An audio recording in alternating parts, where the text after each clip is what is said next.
김영수는 그날도 평소와 같이 롯데백화점 명품관 바닥을 닦고 있었다. 겨울의 끝자락, 차가운 바람이 유리문 틈새로 스며들었지만 그녀의 손은 쉬지 않고 움직였다. 명품관 바닥은 항상 깨끗해야 했다. 그것이 그녀의 일이었으니까. 할머니, 오늘 정말 큰 행사인데 긴장 안 되세요? 옆에서 진열대를 정리하던 서지연이 물었다. 25의 젊은 여성, 아직 사회초년생이었지만 항상 김영순에게 공손하게 대했다. 나는 그냥 바닥이나 깨끗이 닦으면 되는 거라 긴장할 일은 없어요. 영수는 가볍게 웃으며 대답했지만 솔직히 조금 긴장됐다. 이른 아침부터 백화점 공기는 무거웠다. 모두가 오늘의 특별한 행사 때문에 예민해져 있었다. 그래도요, 오늘은 진짜 큰 행사라니까요. 지연이 목소리를 낮추었다. 외국에서 VIP 오신대요. 국제자선기금 행사를 여기서 연다는데 롯데 회장님까지 다 오신다더라고요. 영수는 짧게 대답하고 다시 빗자루를 움직였다. 70세의 나이에도 그녀의 동작은 정확하고 빨랐다. 수십 년간 닦은 바닥이었다. 그녀의 몸은 이미 그 리듬을 기억하고 있었다. 할머니, 오늘 조심하세요. 부장님 오늘 완전 날카로우시대요. 그때 멀리서 날카로운 목소리가 들려왔다. 정우야, 저쪽 플로어 점검 다 했어. 행사 담당자 강민호 부장이었다. 검은 양복에 번쩍이는 구두를 신은 그는 항상 완벽함을 요구했다. 특히 오늘 같은 날엔 더했다. 오늘 실수한 사람들은 다신 백화점에 못 들어옵니다. 아시죠? 강민호의 날카로운 목소리가 명품관 안을 가득 메웠다. 긴장감이 점점 더 짙어졌다. 그는 지연 앞에 가서 손목시계를 보며 깊은 한숨을 내쉬었다. 아직도 이러고 있습니까? 시간이 얼마나 남았는지 알기나 해요. 순간 주변 공기가 싸늘해졌다. 영수는 바닥을 닦던 손을 멈췄고 옆에서 진열대를 정리하던 정우도 고개를 들었다. 금방 끝내겠습니다. 지연이 조심스럽게 대답했다. 강민호는 발끝으로 바닥을 툭툭 차며 소리 없는 불쾌감을 드러냈다. 정우 씨, 당신도 똑같아요. 왜 이런 데서 시간을 허비합니까? 상태가 이게 뭐예요? VIP 행사 준비를 이따위로 하면 누가 책임질 건데요. 정우는 아무 말도 하지 못했다. 강민호 부장은 영순을 향해 시선을 돌렸다. 그리고 할머니, 지금 뭐 하십니까? 아직까지 걸레질이요? VIP들이 보면 어떡하자는 겁니까? 그의 말 끝에는 비아냥이 가득 묻어 있었다. 네, 곧 치우겠습니다. 영수는 고개를 숙였다. 곧 치우는 게 아니라 지금 당장 치우세요. 이런 모습은 절대 보여서는 안 돼요. 그는 들고 있던 서류를 바닥에 툭 떨어뜨리고 말했다. 아, 정말 이래서 수준이 안 맞는 사람들이랑 일하면 참 피곤하다. 강민호 부장이 사라지고 지연은 조용히 영순에게 다가왔다. 할머니, 괜찮으세요? 괜찮아요. 저는 이런 게 익숙하니까요. 다른 팀에서 그러는데요. 강 부장이 오늘 일 잘하면 승진한다고 다닌대요. 그래서 오늘 직원들 쥐잡듯이 잡고 아주 난리예요. 바로 그때였다. 부장님, 큰일 났습니다. 통역사가 갑자기 오지 못한다고 합니다. 최 대리가 숨을 헐떡이며 강민호에게 달려왔다. 손에는 스마트폰이 들려 있었고 화면에는 다급한 메시지 알림이 여러 떠 있었다. 강민호의 얼굴이 순간 굳어졌다. 뭐라고? 그의 목소리가 낮게 가라앉았다. 지금 무슨 소리 하는 거야? 최 대리는 땀에 젖은 손으로 이마를 훔치며 말을 이어갔다. 통역사가 사고가 나서 행사에 참석할 수 없다고 방금 연락이 왔습니다. 강민호의 얼굴이 벌겋게 달아올랐다. 야, 행사 시작까지 5분 남았어. 지금 와서 그게 말이 돼. 너 그동안 뭐 한 거야? 일 처리를 어떻게 한 거냐고. 분노에 찬 그의 목소리가 행사장 전체에 울려 퍼졌다. 주변 직원들은 움직이던 손을 멈추고 숨을 죽였다. 오늘 회장님도 오시고 중요한 VIP 행사인데 이게 무슨 개판이야. 강민호가 최 대리의 멱살을 잡을 기세로 다가섰다. 너, 이 일 끝나고 사무실로 와. 최 대리는 어쩔 줄 몰라 고개를 숙인 채 말을 더듬었다. 죄송합니다. 죄송하면 다야. 어떻게든 구해와. 시간이 없으면 내가 하든가. 강민호가 소리쳤다. 지금 행사 시작까지 3분 남았다. 이거 해결 못하면 넌 잘리는 거야. 알아들었어? 행사장은 갑작스러운 긴장감에 숨이 막힐 듯 조용해졌다. 최 대리는 허둥지둥하며 주변을 둘러봤다. 얼굴이 절망으로 가득 차 있었다. 그때 영수는 본능적으로 걸레를 쥔 손을 꽉 움켜쥐었다. 심장이 이상하게 두근거렸다. 회장님, 도착하셨습니다. 입구 쪽에서 다급한 목소리가 울리자 행사장 전체가 숨을 죽인 듯 조용해졌다. 강민호는 급히 넥타이를 고쳐매며 허리를 꼿꼿이 세웠다. 정재훈 회장과 최상무가 느릿하게 행사장으로 들어섰다. 두 사람 모두 단정한 정장 차림에 강렬한 존재감을 뿜어냈다. 강민호는 허리를 깊이 숙이며 공손히 인사했다. 회장님, 상무님, 좋은 아침입니다. 모든 준비는 완벽하게 끝났습니다. 정재훈 회장은 고개를 끄덕이며 강민호의 어깨를 툭 쳤다. 강 부장, 오늘이 얼마나 중요한 자리인지 알지? 실수 없이 완벽하게 마무리하라고. 최상무도 단호한 어조로 덧붙였다. 이번 행사 치르면 고과에 반영될 거야. 오늘 실수 하나 없이 진행해. 강민호는 굳은 표정으로 고개를 끄덕였다. 예, 명심하겠습니다. 반드시 성공적으로 마무리하겠습니다. 그때 행사장 입구에서 또 다른 소란이 일어났다. VIP께서 도착하셨습니다. 모든 시선이 입구로 쏠렸다. 정장 차림의 남자가 천천히 등장했다. 전 세계 명성을 떨치는 글로벌 투자그룹 라이트 인터내셔널의 대표 마이클 리. 그의 차분한 미소와 느긋한 걸음걸이만으로도 행사장 전체가 긴장에 휩싸였다.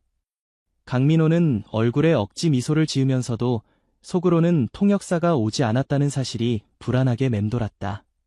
젠장, 이러다가 내 경력도 끝장이야. 행사장은 점점 긴장으로 가득 차올랐다. 행사 시작하겠습니다. 안녕하세요. 오늘 롯데백화점 명품관 행사를 맡게 된 김승호입니다. 감사합니다. 사회자의 힘찬 목소리가 명품관 내부에 울려 퍼졌다. 조명이 은은하게 비추며 고급스러운 음악이 깔리고 순식간에 분위기는 고조되었다. 곳곳에서 고급 샴페인이 잔에 따르며 명품 브랜드의 신상품이 화려한 조명 아래서 빛을 발했다. 먼저 오늘 이 자리를 빛내주신 모든 기빈 여러분께 감사드립니다. 사회자의 목소리가 부드럽게 이어지는 가운데 무대 위에서는 브랜드 대표의 환영사가 시작됐다. 오늘 이 자리는 단순한 초청 행사가 아닙니다. 여러분의 특별한 성원에 감사하는 자리이자 명품 브랜드의 새로운 컬렉션을 공개하는 의미 깊은 순간입니다. 청중들은 고개를 끄덕이며 박수를 보냈다. 분위기는 격식 있고 완벽하게 차려진 고급 행사 그 자체였다. 하지만 화려한 무대 뒤편에서는 강민호와 직원들의 얼굴에 불안감이 가득 찼다. 어떡하죠? 제가 알고 있는 통역사 몇 분한테 다 연락을 드려봤는데 지금 못 온다고.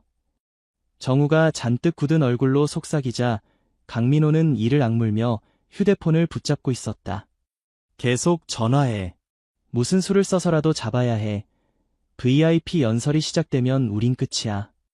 지연도 식은땀을 흘리며 말을 이었다. 부장님, 혹시라도 데뷔책이. 데뷔책. 지금 그딴 게 어디 있어. 강민호가 작게 소리쳤다. 이런 말도 안 되는 상황이. 그것도 회장님 앞에서. 강민호 부장의 마음도 모르고 행사는 여전히 순조롭게 진행되고 있었다. 이제 오늘의 하이라이트 순서입니다. 사회자가 마이크를 잡고 밝은 목소리로 외쳤다. 라이트 인터내셔널의 대표 마이클 리께서 이 자리를 위해 특별한 연설을 준비해 주셨습니다. 마이클 리 대표님이 얼마나 대단한 분인지 제가 잠시 설명을 해드리면 그 순간 영수는 도저히 안 되겠다 싶어 강민호 부장에게 빠른 걸음으로 걸어갔다. 부장님, 제가 통역을 해볼까요? 조심스럽게 입을 열었다. 그녀의 목소리는 작았지만 이 급박한 상황에서 어떻게든 도움이 되고 싶었다. 그런데 강민호 부장의 얼굴이 그녀를 보자마자 굳어졌다. 마치 그녀가 무슨 엉뚱한 소리를 한 것처럼. 지금 무슨 장난하십니까? 지금 상황이 장난처럼 보이세요. 목소리에는 짜증과 불신이 가득 담겨 있었다. 할머니는 그냥 청소나 하세요. 정신 사납게 하지 마시고요. 순간 마음이 움츠러들었다. 그녀도 그 말이 맞을지도 모른다고 생각했다. 여긴 그녀가 설 자리가 아니라고. 하지만 모두가 안절부절 못하며 어쩔 줄 몰라 하는 그 모습을 보니 그녀의 마음속에서 뭔가가 툭하고 끊어졌다. 젊었을 때 잠깐 외국에서 살았던 적이 있습니다. 작지만 단단한 목소리로 말을 이어갔다. 그때 통역도 조금 해봤습니다. 저를 못 믿는 게 당연하지만 지금 이 상황에 저 말고 해결할 사람은 없다고 생각해요. 그녀의 말을 들은 강민호 부장의 얼굴에는 여전히 불신이 가득했다. 무릎을 굽혀 바닥을 닦던 이 노인이 무슨 통역을 하겠다고 저러나 싶었겠지. 그런데 그녀는 그저 진심으로 이야기할 수밖에 없었다. 괜찮을 겁니다. 한 번만 믿어보세요. 제가 부장님 나쁜 소리 듣지 않게 잘 마무리하겠습니다. 강민호는 잠시 아무 말 없이 그녀를 바라봤다. 무언가 고민하는 듯 눈빛이 흔들렸다. 상황은 점점 더 급해지고 있었고 VIP 연설 시간은 코앞으로 다가오고 있었다. 결국 그는 깊은 한숨을 내쉬며 고개를 끄덕였다. 좋습니다. 하지만 잘못되면 책임 못 집니다. 제가 시켰다고 말하지 마시고요. 아시겠죠? 네, 걱정하지 마세요. 정우야, 우리 여성 유니폼 있지? 빨리 가서 할머니 들려와. 맞았다. 지금 그녀의 복장은 통역을 하기엔 적절하지 않았다. 그래서 빠르게 옷을 갈아입고 무대에 올라갈 준비를 마쳤다. 자, 이제 오늘의 주인공 마이클 리님을 무대로 모셔보겠습니다. 행사 진행의 목소리가 울려 퍼지며 장내가 고요해졌다. 시선은 모두 단상 위로 향했다. 반짝이는 조명 아래 VIP가 무대 중앙으로 걸어 나왔다. 그리고 영순도 조용히 한 걸음씩 단상으로 올라섰다. 조명이 쏟아지는 그곳에 발을 딛는 순간 그녀의 심장이 빠르게 뛰기 시작했다. 수십 년 만에 느끼는 무대 위의 긴장감이었다. 뒤편에선 수근거리는 소리가 들려왔다. 잠깐만. 저 사람 청소부 할머니 아니야. 진짜네. 매일 복도 닦으시던 분 맞잖아. 아니, 근데 왜 저기 올라가? 설마 통역사 못 왔다면서 저분이 대신하는 거야? 에이, 말도 안 돼. 청소만 하신 분인데 무슨 통역을. 직원들의 눈빛은 혼란과 의심으로 가득 차 있었고 일부는 그저 어이없다는 표정으로 고개를 저었다. 그녀도 그 시선들을 느꼈다. 수십 년 동안 바닥을 닦으며 받았던 익숙한 시선들. 하지만 지금은 달랐다. 그녀는 주먹을 살짝 쥐었다. VIP가 연설을 시작하기 위해 마이크 앞에 섰다. 그의 첫 마디가 울려 퍼졌다. Ladies and gentlemen, it is an honor to be. 그녀는 숨을 깊이 들이쉬고 천천히 입을 열었다. 여러분, 오늘 이 자리에 서게 되어 정말 영광입니다. 행사장은 한순간 정적에 휩싸였다. Today marks a very important milestone. 오늘은 매우 중요한 이정표가 되는 날입니다. 이 순간 모든 시선이 그녀에게로 쏠렸다. 더 이상 누구도 수근거리지 않았다. 직원들의 얼굴에도 놀람과 당황이 뒤섞여 있었다. 그리고 그녀는 오랜 세월 속에 잠들어 있던 자신의 목소리를 다시 꺼내 들었다. 지금으로부터 몇십 년 전 김영수는 통역사가 되기 위해 미국으로 떠났다. 어린 시절부터 꿈이었다. 세계 곳곳에서 온 사람들과 대화하고 서로 다른 문화를 잇는 다리가 되는 일. 그녀에게는 그게 세상에서 가장 멋진 직업처럼 느껴졌다. 하지만 그녀의 상황은 녹록지 않았다. 가정 형편이 넉넉한 편이 아니었고 꿈만으로 생활을 이어갈 수 없었다. 그 시절 그녀는 젊음과 꿈에 대한 열정 하나로 낯선 땅에 발을 디뎠다. 생활비와 학비를 벌기 위해 낮에는 가사 도우미로 일하고 밤에는 도서관에서 공부하며 시간을 보냈다. 하루하루가 고단했지만 그때는 꿈을 이루기 위한 과정이라고 믿었다. 그렇게 버티며 일하던 중 어느 날 한 집에서 일자리를 얻게 됐다. 그 집은 마치 잡지에서나 볼 법한 따뜻하고 우아한 저택이었다. 깔끔한 정원, 그리고 창문 너머로 보이는 부드러운 조명 아래에서 가족의 웃음소리가 잔잔히 퍼져나오는 집이었다. 그 집의 주인은 엘리자베스였다. 처음부터 고상하고 따뜻한 분이었다. 바쁜 일정 속에서도 친절한 미소로 영순을 맞아주었다. 처음으로 그 집을 방문했을 때 엘리자베스는 영순을 주방에서 직접 마주하고는 따뜻한 커피 한 잔을 내어주었다. 하지만 영순에게 가장 특별했던 존재는 엘리자베스의 어린 아들, 제이슨. 제이슨은 아주 똑똑하고 호기심이 많은 아이였다. 처음에는 영순을 경계하던 그 아이도 시간이 지나자 곧 마음을 열기 시작했다. 그의 순수한 눈망울과 끝없는 호기심은 영순의 마음을 따뜻하게 만들어 주었다. 영순은 그의 공부를 도와주며 아이와 가까운 시간을 보냈다. 기억 속 제이슨은 금발머리에 커다란 푸른 눈을 가진 8살 소년이었다. 조용한 성격이었지만 배움에 대한 열정은 그 누구보다 뜨거웠다. 책을 읽어주면 눈을 반짝이며 집중했고 새로운 단어를 배울 때면 서툰 발음으로 따라하며 웃음을 지었다. 엘리자베스는 그 시기에 무척 바빴다. 사업적으로 중요한 프로젝트가 한창이었고 그래서 영순에게 제이슨을 맡기곤 했다. 영순은 제이슨에게 책을 읽어주고 퍼즐을 함께 맞추고 때론 공원에 데려가기도 했다. 그렇게 그들은 가족처럼 가까워졌다. 영순에겐 소중한 시간들이었다. 그날은 평소처럼 조용한 저녁이었다. 주방에서 저녁을 준비하고 있던 영순은 제이슨이 거실에서 장난감을 가지고 놀고 있는 모습을 흐뭇하게 바라보며 따뜻한 미소를 지었다. 그 순간 현관문에서 철컥하는 소리가 들려왔다. 순간적으로 등골이 서늘해졌다. 이 소리가 절대 우연 일리 없다는 걸 직감했다. 영수는 빠르게 제이슨에게 다가가 속삭였다. Jason, I need you to hide. Go to your room and lock the door. Stay quiet. This is like a game. Understand? 제이슨은 갑작스러운 영순의 표정 변화를 보고 두려움에 떨었지만 고개를 끄덕이며 방으로 들어갔다. 영순은 조심스럽게 문을 닫고 문 손잡이를 꼭 잡았다. 그때 현관문이 서서히 열렸다. 낯선 두 남자. 그들의 발소리가 거실을 가로지르며 천천히 다가왔다. 숨이 턱 막혔다. 영순은 두려움을 억누르고 주방 쪽으로 조심스레 이동해 가장 무거운 주물 프라이팬을 손에 쥐었다. 그녀는 속으로 깊게 숨을 들이쉬며 일부러 큰 소리를 내며 주방의 냄비를 떨어뜨렸다. Get out. Now. I already called the police. 그들은 멈칫했지만 곧바로 제이슨의 방으로 향해 발걸음을 재촉했다.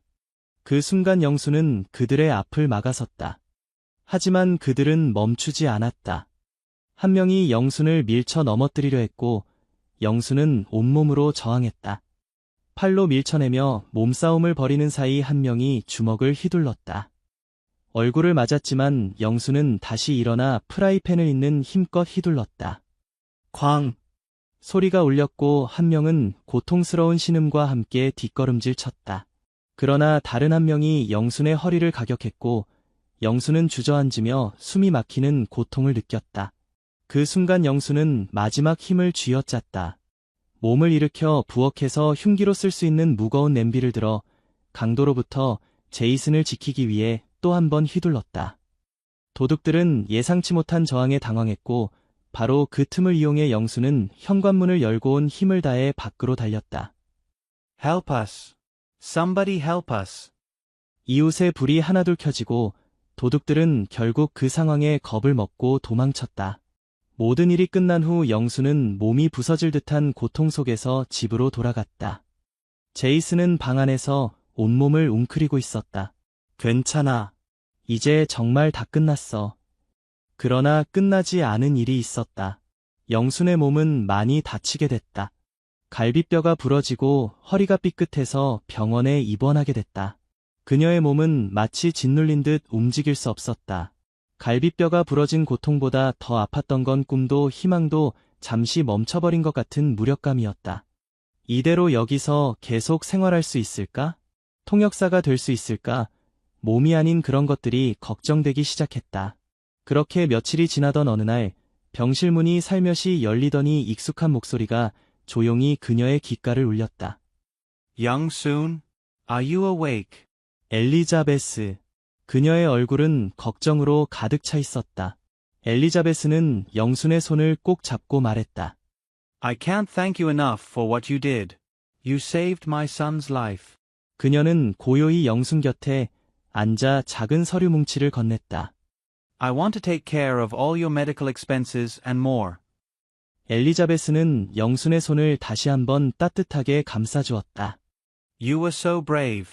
More than anyone I've ever known. 그때 문가에서 조심스레 작은 그림자가 다가왔다. 수줍게 들어온 작은 아이, 제이슨이었다. 아직도 어린 얼굴에 어리둥절한 표정이 가득했지만 영순을 보는 그의 눈동자엔 걱정과 따뜻함이 담겨 있었다. Thank you for saving me. Will you stay with us forever? 그 한마디에 영순은 더는 말을 잇지 못했다. 작고 따뜻한 손이 그녀의 손 위로 조심스럽게 얹어졌다. 그런 제이슨을 바라보며 미소 지었다. 엘리자베스 역시 영순의 손을 다시 꼭 잡으며 따뜻한 눈빛으로 속삭였다. You're truly family to us now. 그녀는 영순의 손을 더 단단히 쥐며 그 따뜻한 마음을 전했다. 잠시 후 엘리자베스는 조심스럽게 가방에서 작은 상자를 꺼내어 영순에게 내밀었다.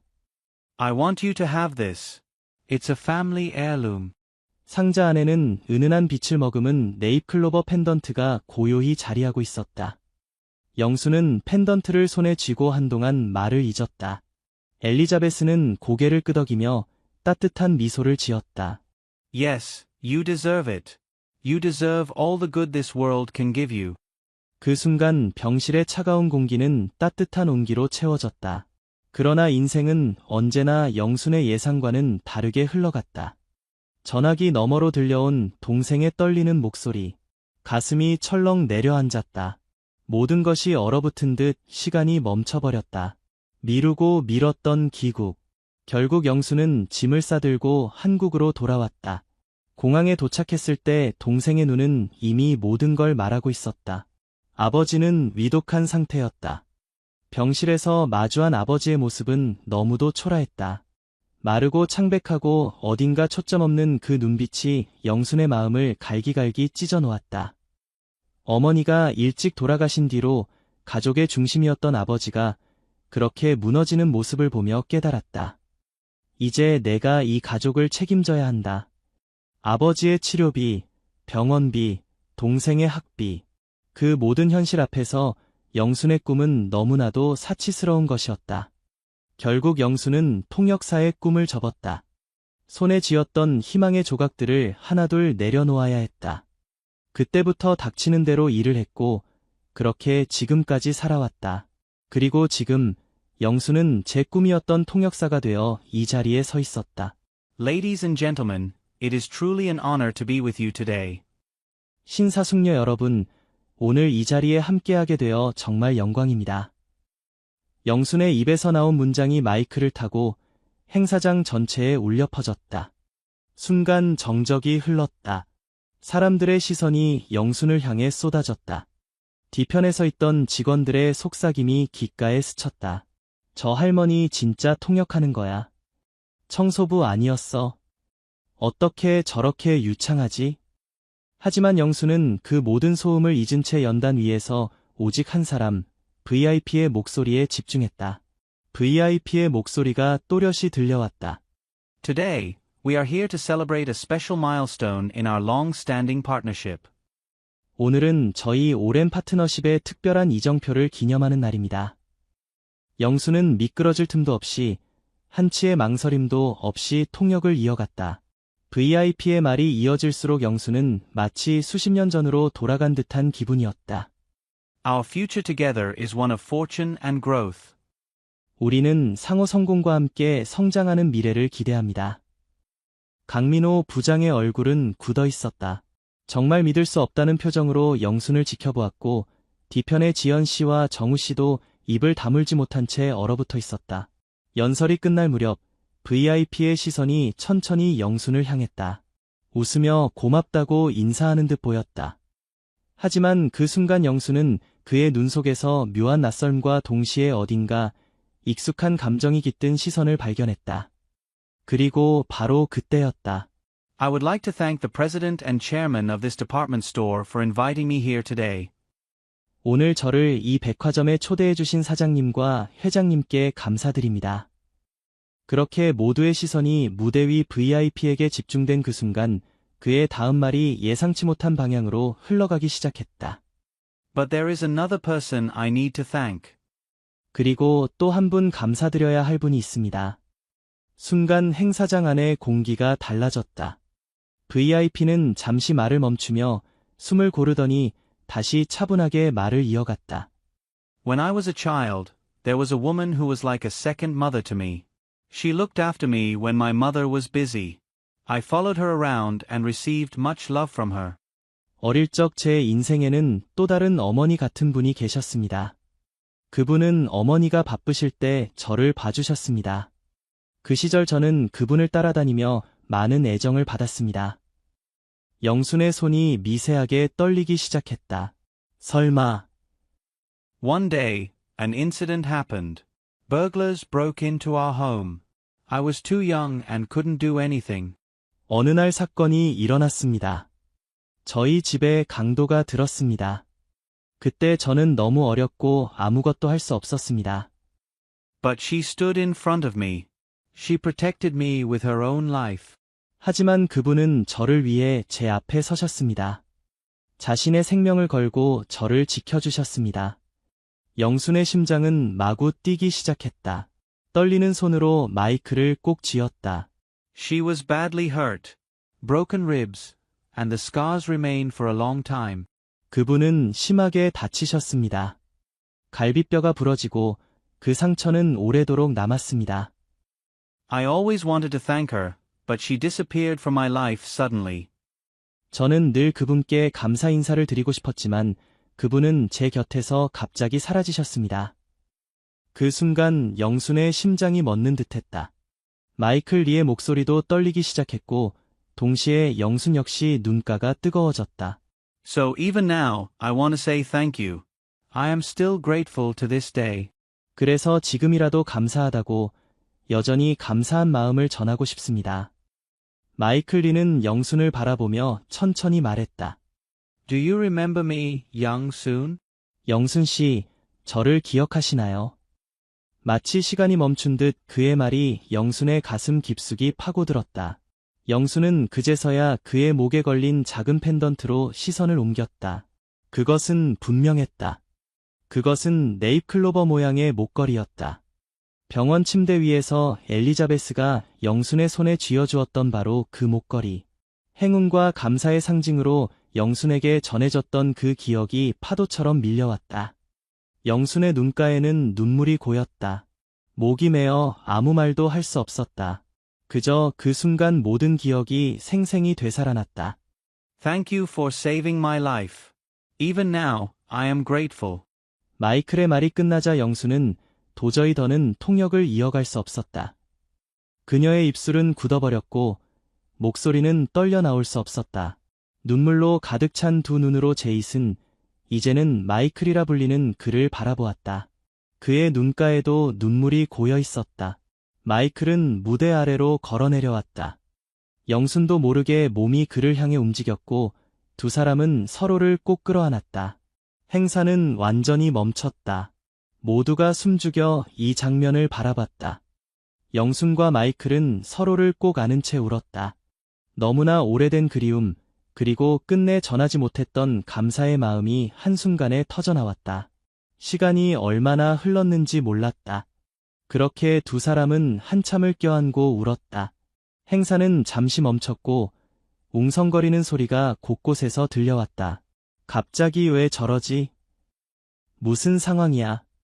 백화점 회장과 사장, 그리고 모든 VIP 손님들도 놀라 어리둥절한 표정으로 두 사람을 바라보았다.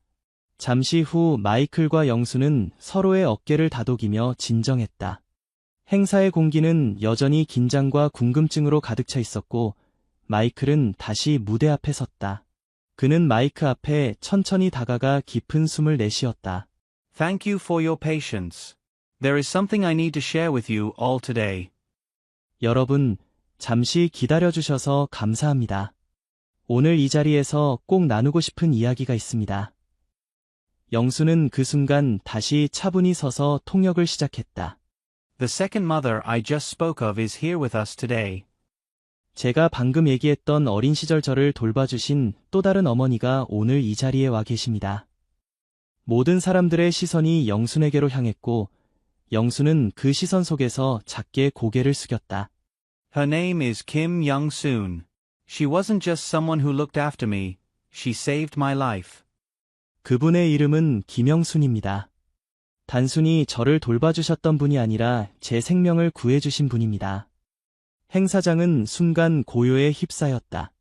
그리고 마이클은 신세계 백화점 회장과 사장을 바라보며 말했다.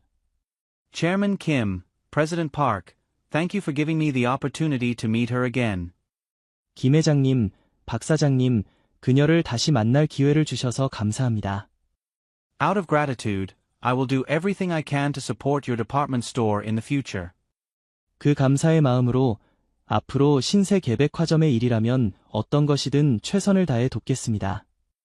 마이클의 마지막 말이 끝나자 행사장은 잠시 정적에 빠졌다. 그리고 이내 우레와 같은 박수갈채가 터져나왔다. 모든 사람들이 자리에서 일어나 기립박수를 보냈다. 영수는 그 자리에서 눈물이 흐르는 얼굴로 마이클을 바라보았다. 그 순간 모든 슬픔과 아픔이 따뜻한 감동으로 승화되는 것을 느꼈다. 마이클은 영순의 손을 꼭 잡았다. 영순 역시 손을 꼭 쥐며 속삭였다. Thank you for remembering me. 그 순간 모든 시간과 공간이 멈춘 듯했다. 오랜 세월의 기다림이 감사와 사랑으로 가득 찬 그 한 번의 포옹 속에 모두 녹아내렸다. 행사장의 웅성거림이 점차 잦아들고 사람들은 아직도 방금 벌어진 일에 대한 감동과 놀라움에서 벗어나지 못한 듯했다. 따뜻한 박수 소리가 서서히 사그라질 때쯤 영순을 향해 가장 먼저 다가온 사람은 강민호 부장이었다. 죄송했습니다. 강민호의 목소리는 떨리고 있었다. 방금 전까지 영순을 무시하던 그의 얼굴에는 진심 어린 존경과 감동이 가득 담겨 있었다. 정말 죄송했습니다. 덕분에 오늘 행사가 이렇게 성공적으로 마무리될 수 있었습니다. 그의 말이 끝나기도 전에 지연 씨와 정우 씨도 영순을 향해 달려왔다. 할머니, 정말 멋졌어요. 아, 저희가 지금까지 알고 있던 할머니랑 완전히 다른 모습이었어요. 지연 씨는 영순의 손을 꼭 잡으며 감격에 찬 눈빛으로 영순을 바라봤다. 정우 씨도 고개를 끄덕이며 말했다. 진짜 멋지셨어요. 오늘 할머니 덕분에 저희도 잊지 못할 순간을 경험했어요. 그 순간 회장님과 사장님도 영순 쪽으로 다가왔다. 정말 멋진 연설과 통역이었습니다. 회장님이 영순에게 깊은 존경을 담아 고개를 숙였다. 사장님 역시 영순에게 다가와 따뜻한 미소를 지으며 말씀하셨다. 김영순 선생님 덕분에 이 자리가 더욱 의미 있는 순간으로 기억될 것입니다. 그들은 곧 강민호 부장 쪽으로 시선을 돌렸다. 강 부장, 이런 훌륭한 분을 이 행사에 모셔와 주다니 정말 잘했어. 이런 멋진 사람을 발견하다니 당신 정말 대단하군. 회장님의 칭찬에 강민호는 순간 당황한 듯했지만 곧 허리를 숙이며 답했다. 과분한 말씀입니다. 앞으로 더 열심히 하겠습니다. 그 말을 들은 강민호는 다시 영순을 향해 고개를 깊이 숙였다. 정말 감사합니다, 선생님. 이 은혜 절대 잊지 않겠습니다. 영순은 그저 미소만 지었다. 그녀의 손을 꼭 잡고 있는 지연 씨와 정우 씨의 따뜻한 손길이 오늘 이 순간이 얼마나 소중한지 느끼게 해주었다. 행사장의 감동이 어느 정도 잦아들었을 때 사람들의 시선이 다시 한번 영순에게 집중되었다. 조용히 걸어오는 VIP, 이제는 어른이 된 제이슨, 마이클이 따뜻한 미소를 지으며 영순 앞에 섰다. 마이클은 잠시 숨을 고르더니 부드러운 목소리로 말을 이어갔다. 영순 씨, 우리 회사의 통역팀에서 일해주시겠어요? 당신의 실력은 정말 놀랍습니다. 우리에게는 당신 같은 분이 필요합니다. 영순은 고개를 끄덕이며 그의 이야기를 들을 준비를 했다. 물론 나이가 많으시지만 그건 전혀 문제가 되지 않습니다. 당신의 경험과 지혜는 우리 회사의 큰 자산이 될 거예요. 정식으로 제안드립니다. 우리라이트 인터내셔널의 수석 통역사로 일해주시겠습니까? 그 말을 듣는 순간 영순의 가슴이 벅차올랐다. 수십 년 전 꿈을 포기했던 그날 이후로 다시는 느껴보지 못할 줄 알았던 희망이었다. 영순은 눈을 감고 깊게 숨을 들이마셨다. 그리고 천천히 고개를 끄덕이며 대답했다. Yes, Michael. It would be my honor. 그 순간 마이클의 얼굴에 환한 미소가 퍼졌다. Thank you. This means more to me than I can say. 그렇게 영순은 다시 한번 자신의 꿈을 향해 한 발자국 내딛었다. 영순의 제2의 인생이 시작된 것이다. 그로부터 1년 후, 영순은 라이트 인터내셔널의 수석 통역사로 당당히 일하고 있었다. 그녀의 나이는 숫자에 불과했다. 그녀의 경험과 지혜는 회사의 젊은 통역사들에게 훌륭한 지침이 되어주었다. 영순이 회사 로비를 걸어갈 때마다 직원들은 존경의 눈빛으로 그녀를 바라봤다. 그녀의 이야기는 회사의 전설이 되어 모든 사람들에게 전해졌다. 어느 날, 마이클은 영순을 자신의 사무실로 불렀다. 영순 씨, 우리 회사의 장학재단을 새로 설립하려고 해요. 어려운 환경에서도 꿈을 포기하지 않는 학생들을 위한 장학금이죠. 그 재단의 이름을 영순 장학재단으로 하고 싶습니다. 괜찮으세요? 영순은 그 말을 듣고 눈물을 참을 수 없었다. 그녀는 고개를 끄덕이며 미소를 지었다. 제 이름이 다른 사람들의 꿈을 도울 수 있다면 그보다 더 큰 영광은 없을 것 같습니다. 마이클은 영순의 손을 꼭 잡았다. 당신이 내 인생을 구해주셨듯이 이제는 우리가 다른 사람들의 꿈을 구해줄 차례입니다. 가끔 영순은 롯데백화점을 지나갈 때면 그날을 떠올렸다. 바닥을 닦던 그때의 자신과 지금의 자신을 비교하면 마치 꿈을 꾸는 것 같았다. 그리고 영순은 깨달았다. 꿈은 결코 늦지 않는다는 것을, 인생은 언제든 새롭게 시작할 수 있다는 것을. 롯데백화점에서 일하던 직원들과도 영순은 여전히 연락을 주고받았다. 지연 씨는 이제 과장이 되었고 정우 씨는 다른 회사로 이직했지만 여전히 영순을 존경했다. 심지어 강민호 부장도 영순에게 자주 연락해 조언을 구했다. 이제 영순의 삶은 과거의 후회가 아닌 현재의 행복과 미래의 희망으로 가득 차 있었다. 그녀는 매일 아침 출근길에 네잎클로버 펜던트를 만지며 감사의 기도를 올렸다. 감사합니다. 인생이 나에게 두 번째 기회를 주셔서. 그리고 영순은 결코 잊지 않았다. 어떤 상황에서든 꿈을 포기하지 않는 것이 얼마나 중요한지를. 그래서 그녀는 젊은 통역사들에게 항상 말했다. 여러분의 꿈은 결코 늦지 않아요. 내가 70세에 다시 시작했는데 여러분은 얼마든지 할 수 있어요. 영순의 이야기는 많은 사람들에게 용기와 희망을 주었다. 그리고 그녀는 자신의 남은 인생을 꿈꾸던 일을 하며 살아가기로 했다. 어느 날, 영순은 마이클과 함께 회사 근처 카페에 앉아 있었다. 창밖으로 내리는 봄비를 바라보며 영순은 문득 물었다. 제이슨, 아니, 이제는 마이클이지. 내 어머니는 어떻게 지내? 마이클은 미소를 지으며 휴대폰을 꺼냈다. 어머니는 지금 플로리다에 살고 계세요. 은퇴하셔서 평화롭게 지내시죠. 방금 어제 통화했어요. 어머니가 항상 영순 씨 이야기를 물어보세요. 그는 휴대폰에서 사진을 보여주었다. 나이는 들었지만 여전히 우아한 엘리자베스였다. 어머니가 영순 씨를 다시 만나고 싶어 하세요. 다음 달에 한국에 오실 거예요. 영순의 눈이 빛났다. 그녀는 흥분된 목소리로 말했다. 정말 엘리자베스를 다시 만날 수 있다니 믿기지 않네. 마이클은 따뜻한 미소를 지었다. 어머니도 정말 기대하고 계세요. 예전에 영순 씨가 갑자기 사라졌을 때 정말 걱정하셨거든요. 몇 년 동안 찾으려고 했다고 해요. 영수는 탁자 위에 놓인 커피잔을 천천히 돌리며 과거를 회상했다. 그때는 선택의 여지가 없었어. 아버지가 위독하셨고 가족을 위해 돌아와야 했지. 마이클은 고개를 끄덕였다. 이해해요.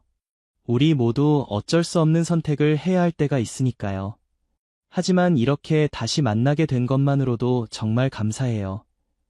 그들은 잠시 침묵 속에서 창밖의 비를 바라보았다. 그때 갑자기 마이클이 손뼉을 쳤다. 아, 그런데 제가 영순 씨께 중요한 제안이 하나 더 있어요. 영순은 호기심 어린 눈빛으로 마이클을 바라보았다. 우리 재단에서 젊은 통역사들을 위한 멘토링 프로그램을 시작하려고 해요.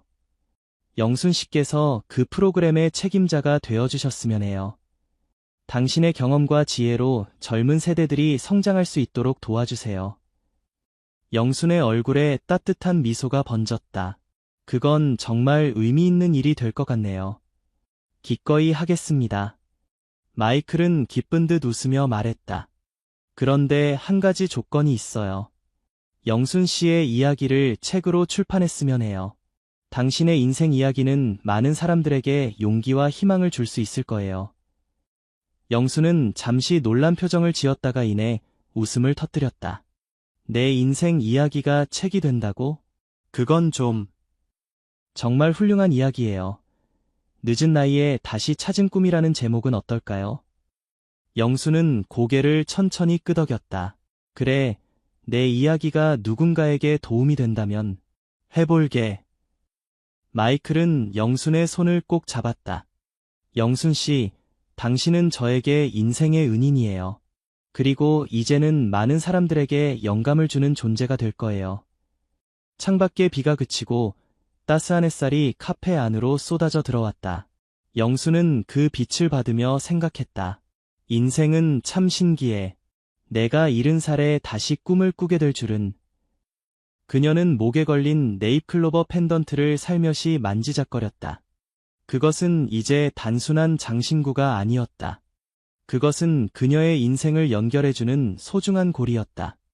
몇 달 후 롯데백화점 명품관에서는 특별한 행사가 열렸다. 늦은 나이에 다시 찾은 꿈이라는 책의 출판 기념회였다. 행사장은 사람들로 가득 찼다.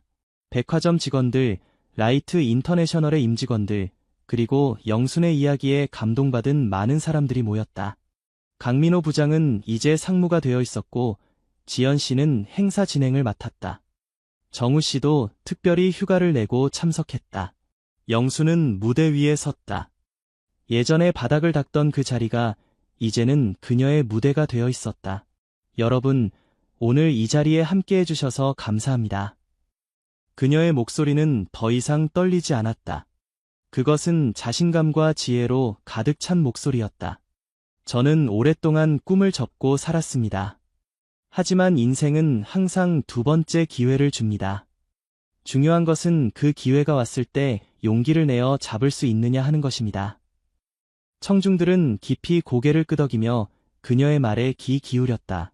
여러분도 저처럼 잠시 잊고 있던 꿈이 있다면 지금이라도 다시 시작하셨으면 좋겠습니다.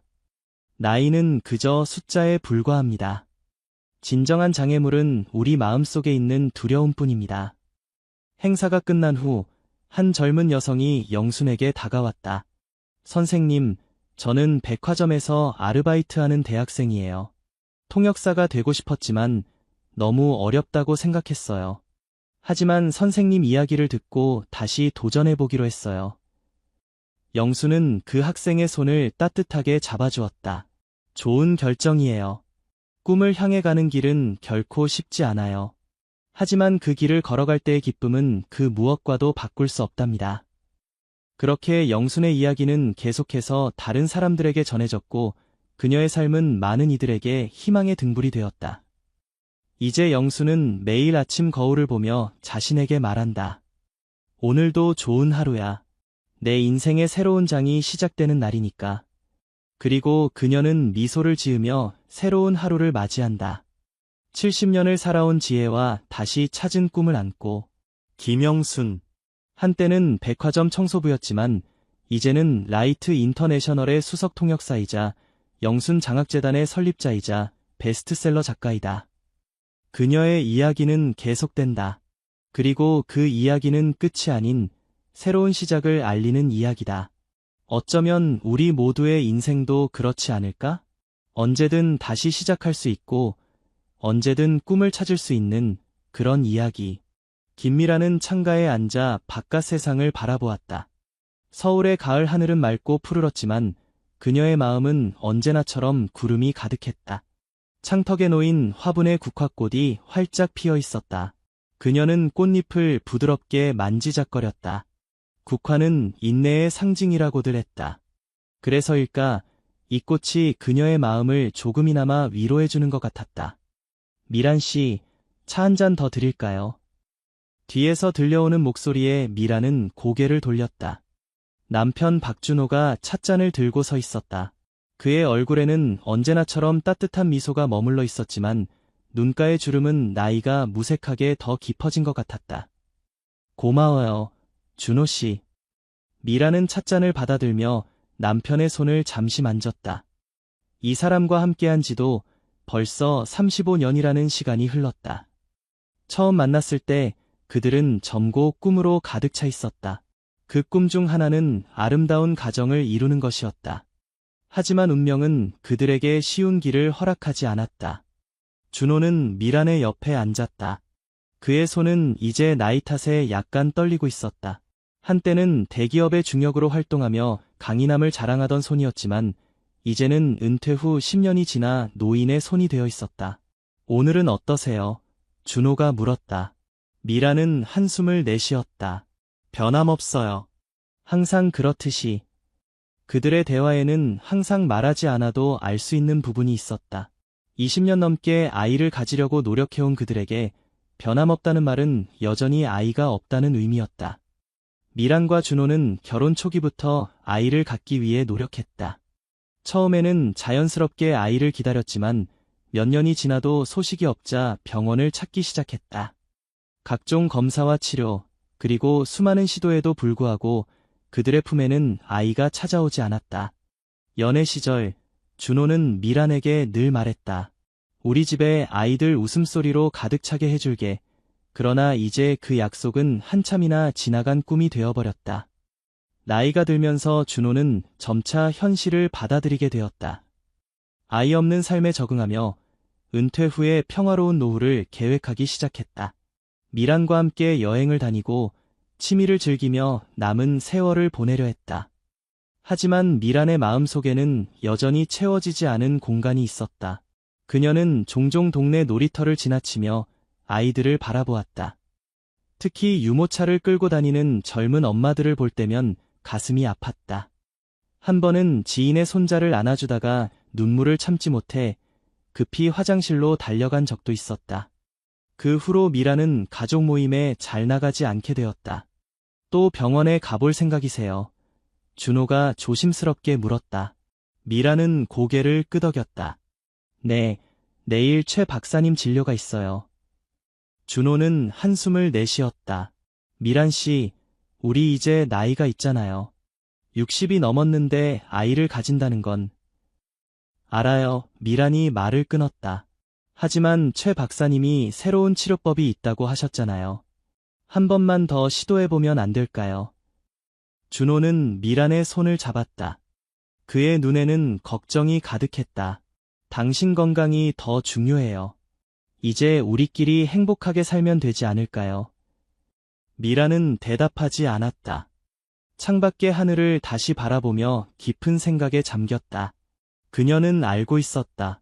60세에 임신을 시도한다는 것이 얼마나 위험한지, 그리고 설령 성공한다 해도 아이를 키우는 것이 얼마나 힘든 일이 될지. 하지만 그녀의 가슴 속 깊은 곳에서는 여전히 그 작은 희망의 불씨가 꺼지지 않고 있었다. 강남의 한 부림 클리닉, 미라는 진료를 기다리고 있었다. 대기실에는 그녀보다 훨씬 젊은 부부들이 대부분이었다. 그들을 보며 미라는 묘한 감정이 들었다. 20년 전 처음 이런 병원을 찾았을 때 그녀도 저 나이였다. 그때는 분명 시간이 충분하다고 생각했다. 하지만 세월은 그녀의 생각보다 훨씬 빨리 흘러갔다. 김미라님, 간호사가 그녀의 이름을 불렀다. 미라는 긴장된 마음으로 진료실로 들어갔다. 최서연 박사는 미란을 거의 15년 동안 담당해온 의사였다. 처음 만났을 때는 최 박사도 30대 중반의 젊은 의사였지만 이제는 중년의 베테랑 불임 전문의가 되어 있었다. 오랜만이에요. 미란 씨, 최 박사가 미소를 지으며 맞이했다. 잘 지내셨어요? 미란은 고개를 끄덕였다. 네, 박사님도 건강해 보이시네요. 최 박사는 컴퓨터 화면을 살펴보며 미란의 차트를 확인했다. 마지막으로 뵌 지 3년이 넘었네요. 아직도 아이를 원하시는 거죠? 미란은 잠시 망설였다. 3년 전 마지막 시도가 실패한 후 그녀는 거의 포기 상태였다. 그러나 최근 새로운 치료법에 대한 뉴스를 접하고 용기를 내어 다시 병원을 찾은 것이었다. 네, 알고 있어요. 제가 너무 나이가 많다는 것을. 하지만 최근에 새로운 치료법에 대해 들었어요. 혹시 최 박사는 안경을 고쳤으며 진지한 표정을 지었다. 미란 씨, 솔직히 말씀드릴게요. 60세 이상의 나이에서 임신을 시도하는 것은 굉장히 위험해요. 당신과 아기 모두에게요. 미란의 얼굴이 어두워졌다. 하지만 최 박사가 말을 이었다. 불가능한 것은 아니에요. 최근 몇 년간 생식의학 분야에서 많은 발전이 있었어요. 특히 난자 기증과 체외 수정 기술이 크게 향상되었죠. 미란의 눈이 희망으로 빛났다. 그럼 저도 기회가 있을까요? 최 박사는 신중하게 말을 골랐다. 미란 씨의 경우 자연 임신은 사실상 불가능해요. 하지만 기증 난자를 이용한 체외 수정이라면 가능성이 있어요. 물론 나이로 인한 위험은 여전히 존재합니다. 특히 심장과 혈압 문제, 임신성 당뇨 등의 위험이 크게 증가하죠. 미라는 잠시 생각에 잠겼다. 자신의 유전자를 가진 아이는 아니지만 그래도 자신이 품에 안고 키울 수 있는 아이라면 그것으로 충분했다. 시도해보고 싶어요. 그녀는 단호하게 말했다. 최 박사는 깊은 한숨을 내쉬었다. 남편분은 어떻게 생각하세요? 그분의 동의도 필요합니다. 미라는 준호의 반대를 잘 알고 있었다. 하지만 그녀는 이 마지막 기회를 놓치고 싶지 않았다. 설득해볼게요. 준호는 제 행복을 위해서라면 결국 동의할 거예요. 최 박사는 미란에게 필요한 검사 목록과 상담 일정을 전달했다. 철저한 건강검진부터 시작해야 합니다. 모든 검사 결과가 나오면 다시 상담을 통해 진행 여부를 결정하겠습니다. 미라는 고개를 끄덕였다. 집으로 돌아가는 지하철 안에서 그녀는 창밖을 바라보며 생각에 잠겼다. 이번이 정말 마지막 기회야. 어떻게든 준호를 설득해야 해. 집에 도착하자 준호는 저녁 식사 준비를 하고 있었다. 요리는 은퇴 후 그가 새롭게 발견한 취미 중 하나였다. 어서 오세요. 오늘은 김치찌개 끓였어요. 준호가 앞치마를 두른 채 환하게 웃었다. 미라는 가방을 내려놓으며 깊은 숨을 들이마셨다. 지금이 이야기할 적절한 타이밍일까? 하지만 준호의 밝은 표정을 보니 차마 말을 꺼낼 용기가 나지 않았다. 고마워요. 먼저 샤워 좀 하고 올게요. 미라는 욕실에서 오랫동안 거울을 바라보았다. 거울 속 자신의 모습은 분명 할머니의 얼굴이었다. 흰 머리카락과 주름진 피부. 그런 자신이 곧 임신을 시도한다는 것이 현실감 없게 느껴졌다. 그러나 마음만은 여전히 젊고 모성애에 대한 갈망은 나이가 들어도 약해지지 않았다. 저녁 식사 후 두 사람은 평소처럼 TV를 보고 있었다. 미라는 계속 말을 꺼내지 못하고 있었다. 그때 준호가 먼저 입을 열었다. 오늘 병원에서 뭐라고 하시던가요? 미라는 놀라서 준호를 바라보았다. 준호는 미소를 지으며 말했다. 당신 표정만 봐도 알아요. 뭔가 중요한 이야기가 있는 것 같은데 차마 말을 못 꺼내고 있잖아요. 미라는 깊은 숨을 내쉬었다. 최 박사님이 새로운 방법으로 시도해 볼 수 있다고 하셨어요. 난자 기증을 통한 체외 수정이요. 준호의 표정이 굳어졌다. 미란 씨. 들어봐요. 준호 씨, 미란이 재빨리 말을 이었다. 이번이 마지막이에요. 정말로요. 이 기회를 놓치면 평생 후회할 것 같아요. 제발 한 번만 더 기회를 주세요. 준호는 한동안 말이 없었다. 그는 마음속 깊은 곳에서 이미 은퇴 후의 조용한 생활에 적응하기 시작했다. 이제 와서 아이를 갖는다는 것은 그의 계획에 없던 일이었다. 위험하지 않을까요? 그가 마침내 입을 열었다. 당신 건강이 걱정돼요. 미라는 준호의 손을 잡았다. 철저한 검사를 받을 거예요. 위험하다면 시도하지 않을게요. 하지만 제발 이 검사만이라도 받게 해주세요. 준호의 눈에는 고민이 가득했지만 결국 그는 고개를 끄덕였다. 알겠어요. 검사 결과를 보고 다시 이야기해요. 미라는 준호를 꼭 안았다. 그녀의 눈에는 감사의 눈물이 고였다. 심장이 떨리는 것 같았다. 혹시 정말 이번에는 성공할 수 있을까? 아니면 또다시 실망을 맛봐야 할까? 그녀의 마음은 희망과 두려움 사이에서 흔들렸다. 석 달 동안의 철저한 검사와 준비 기간이 지났다.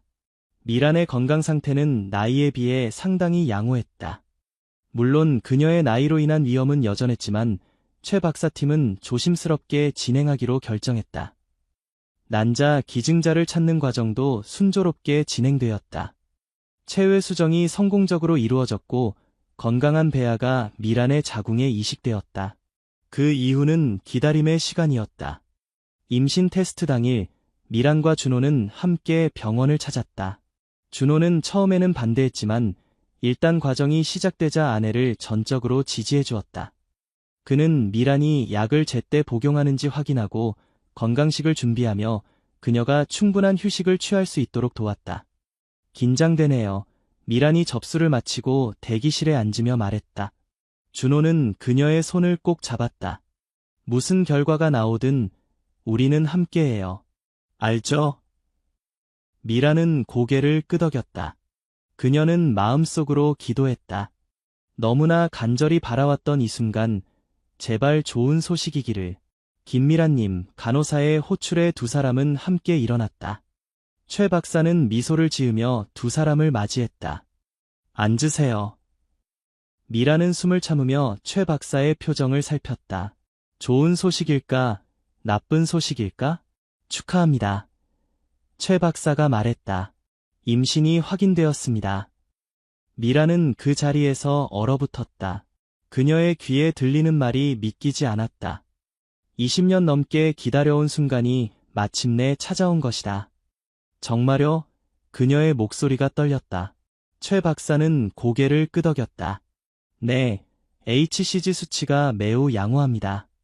물론 아직 초기 단계이고 특히 미란 씨의 나이를 고려하면 주의가 필요합니다. 하지만 지금으로서는 모든 것이 순조롭게 진행되고 있어요. 미라는 눈물을 참을 수 없었다. 준호도 놀란 표정이었지만 이내 기쁨의 미소가 그의 얼굴을 밝혔다. 앞으로 어떻게 진행되나요? 준호가 물었다. 최 박사는 자세한 설명을 시작했다.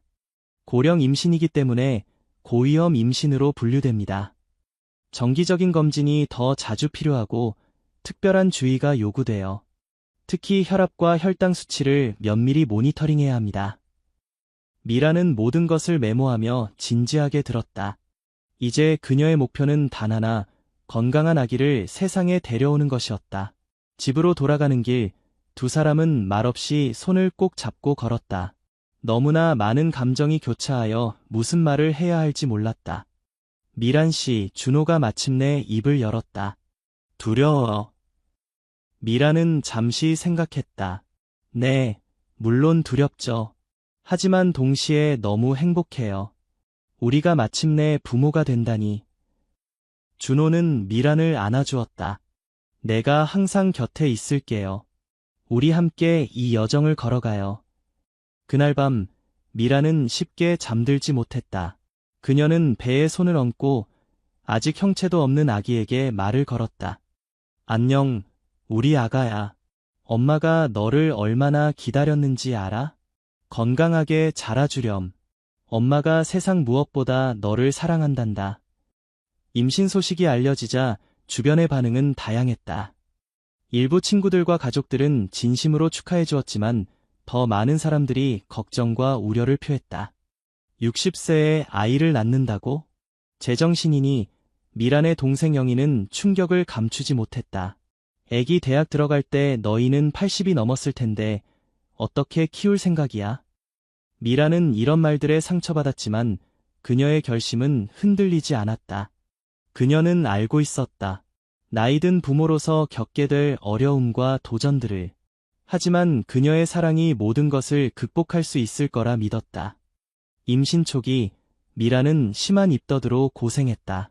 젊은 임산부들도 힘들어하는 증상이었지만 그녀의 나이에는 더욱 견디기 힘들었다. 준호는 그녀를 위해 특별한 음식을 준비하고 수시로 상태를 확인하며 최선을 다했다. 임신 12주의 첫 초음파 검사에서 태아의 심장 소리를 들었을 때 두 사람은 함께 울었다. 작지만 강한 심장 소리는 이 모든 고통이 같이 있음을 증명해주는 것 같았다.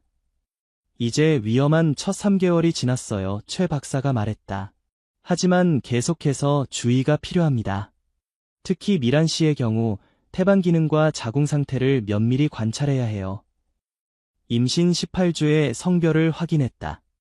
여자아이였다. 미란과 준호는 이미 이름을 정해두었다. 박지은. 지혜롭고 은혜로운 아이가 되라는 의미였다. 지은이가 분명 예쁜 아이가 될 거예요. 준호가 초음파 사진을 보며 말했다. 그의 눈에는 자랑스러움이 가득했다. 임신 중기에 접어들면서 미란의 몸은 더 많은 변화를 겪었다. 관절통과 요통이 심해졌고 혈압도 점점 올라갔다. 의사들은 그녀에게 절대적인 휴식을 권고했다. 임신 24주에 합병증이 발생했다. 임신성 당뇨와 임신성 고혈압이 동시에 나타난 것이다. 최 박사는 미란에게 입원을 권고했다. 병원에서 상태를 관찰하는 것이 가장 안전합니다. 미란 씨와 아기 모두를 위해서요. 미란은 병원 생활에 적응해야 했다. 매일 아침 혈압과 혈당을 체크하고 정해진 식사와 약물을 섭취하며 대부분의 시간을 침대에서 보내야 했다. 준호는 매일 병원을 찾아 그녀의 곁을 지켰다. 미안해요, 준호 씨. 미란이 어느 날 말했다. 당신에게 이런 부담을 드려서. 준호는 고개를 저었다. 무슨 소리예요? 우리 아기를 위한 거잖아요. 그리고 그는 미란의 배를 부드럽게 쓰다듬었다. 이제 저도 이 아이가 정말 보고 싶어요.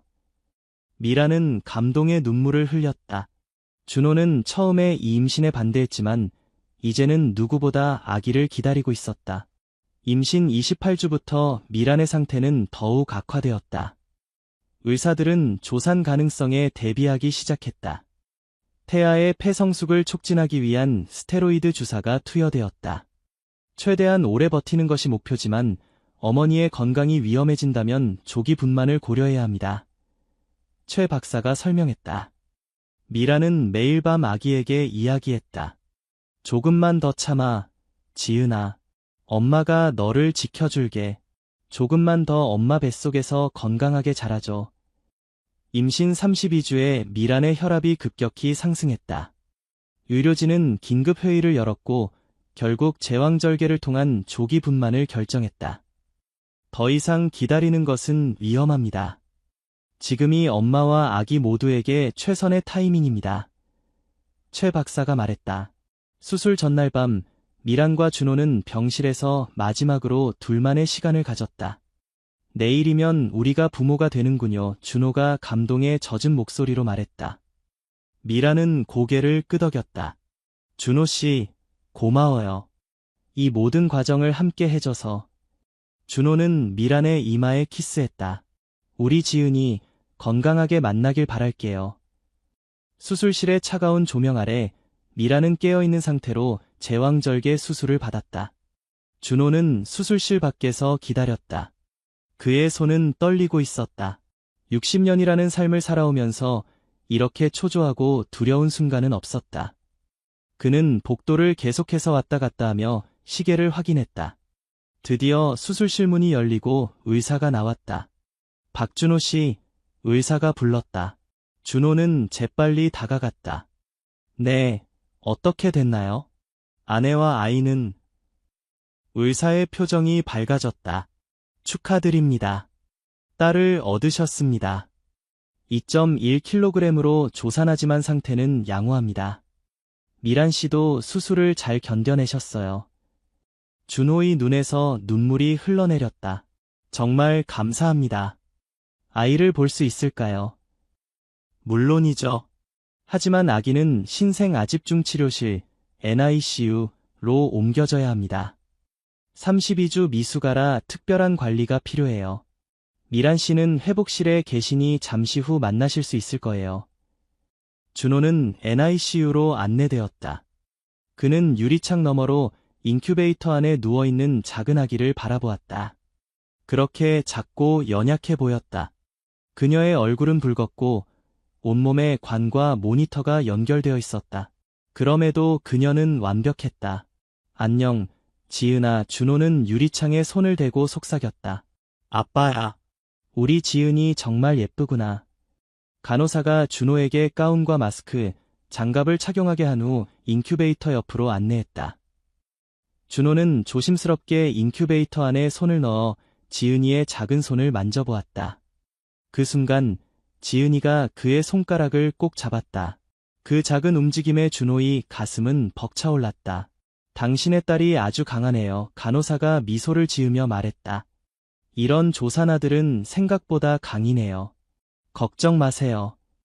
준호는 고개를 끄덕였지만 그의 마음속에는 여전히 걱정이 가득했다. 이 작은 생명이 이 세상에서 잘 자라날 수 있을까? 그리고 그와 미란이 나이든 부모로서 이 아이를 잘 키워낼 수 있을까? 회복실에서 미란을 만났을 때 그녀는 창백했지만 눈에는 행복한 빛이 가득했다. 지은이 봤어요. 그녀가 희미한 목소리로 물었다. 준호는 고개를 끄덕였다.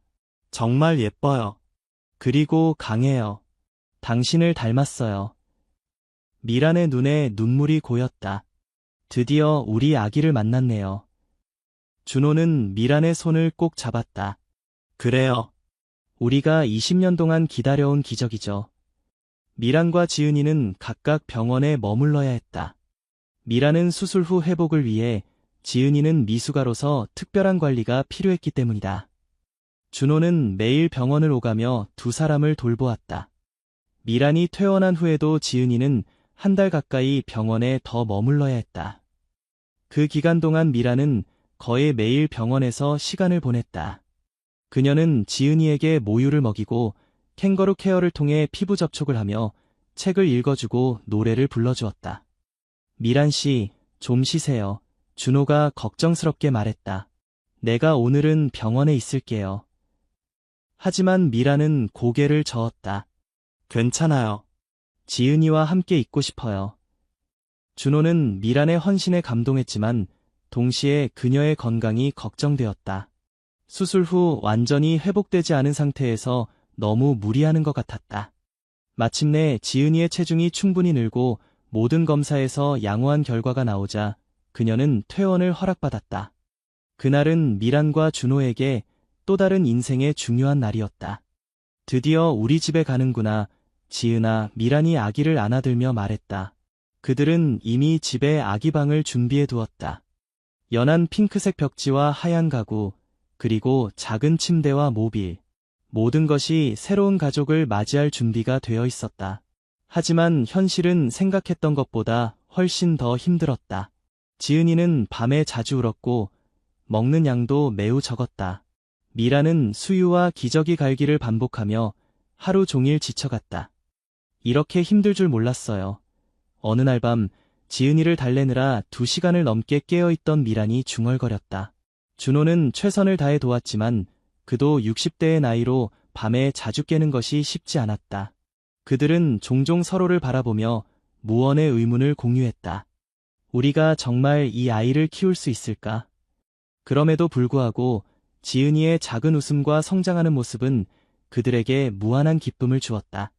첫 번째 미소, 첫 번째 뒤집기, 이러한 작은 순간들이 모든 어려움을 잊게 만들었다. 지은이가 태어난 지 3개월이 지났을 때 준호의 행동이 조금씩 변하기 시작했다. 그는 점점 더 짜증을 내고 피곤해 보였으며 가끔은 집 밖으로 나가 오랜 시간 돌아오지 않았다. 준호 씨, 무슨 일 있어요? 어느 날 미란이 물었다. 준호는 한동안 대답하지 않았다. 그러다 깊은 한숨을 내쉬며 말했다. 미란 씨, 솔직히 말할게요. 이 상황이 너무 힘들어요. 미란은 충격을 받았지만 한편으로는 이해가 되기도 했다. 그녀도 매일 육체적, 정신적으로 지쳐갔으니까. 알아요. 준호 씨, 저도 힘들어요. 하지만 우리 함께 이겨낼 수 있어요. 준호는 고개를 저었다. 미란 씨, 내가 이런 생활을 할 수 있을지 모르겠어요. 매일 밤 울음소리에 깨고 하루 종일 아기 돌보느라 지치고 이건 60대의 우리에게 너무 벅찬 일이에요. 미라는 가슴이 조여오는 느낌이었다. 준호 씨. 미안해요. 미란 씨, 잠시 혼자 있고 싶어요. 준호는 말을 마치고 집을 나갔다. 그날 밤 준호는 늦게까지 돌아오지 않았다. 미라는 지은이를 재우고 남편을 기다렸다. 그녀의 마음은 불안함으로 가득했다. 준호가 정말 그들을 떠날 생각을 하고 있는 걸까? 새벽 무렵 준호가 마침내 돌아왔다. 그는 피곤해 보였지만 표정은 더 편안해져 있었다. 미란 씨, 미안해요. 그가 말했다. 내가 너무 이기적이었어요. 미라는 준호의 손을 잡았다. 아니에요. 당신 감정도 중요해요. 우리 같이 이야기해봐요. 준호는 밤새 생각했다고 말했다. 그는 옛 친구를 만나 술을 마시며 자신의 고민을 털어놓았고 그 과정에서 많은 것을 깨달았다고 했다. 사실 저는 두려웠어요. 준호가 고백했다. 내가 지은이가 잘하는 모습을 볼 수 있을까? 대학에 들어가는 모습은? 결혼은? 내가 너무 일찍 떠나버리면 어떡하지? 이런 생각들이 절 괴롭혔어요. 미라는 고개를 끄덕였다. 그녀도 같은 두려움을 가지고 있었다. 하지만 친구가 말해줬어요. 내가 살아있는 동안 최선을 다하면 돼. 모든 부모는 언젠가 자식과 이별하게 돼 있어. 그게 20년 후든 40년 후든 그 말이 제게 큰 위로가 되었어요. 준호는 미란의 손을 꼭 잡았다. 미란 씨, 내가 살아있는 동안 지은이에게 최선을 다할게요. 우리 함께 이 아이를 사랑으로 키워요. 미란의 눈에서 눈물이 흘러내렸다. 고마워요, 준호 씨. 그날 이후 준호는 정말로 변했다. 그는 더 많은 책임을 지고 밤에 지은이가 울면 먼저 일어나 달래주었다. 그는 아기 돌보는 법을 더 열심히 배우고 미란이 휴식할 수 있는 시간을 만들어 주었다. 시간이 흐르면서 그들은 점차 부모로서의 역할에 적응해갔다. 물론 여전히 어려운 순간들이 있었지만 함께라면 어떤 어려움도 이겨낼 수 있다는 확신이 생겼다. 지은이는 건강하게 자라났다. 의사들의 걱정과 달리 그녀는 발달 지연 없이 정상적으로 성장했다.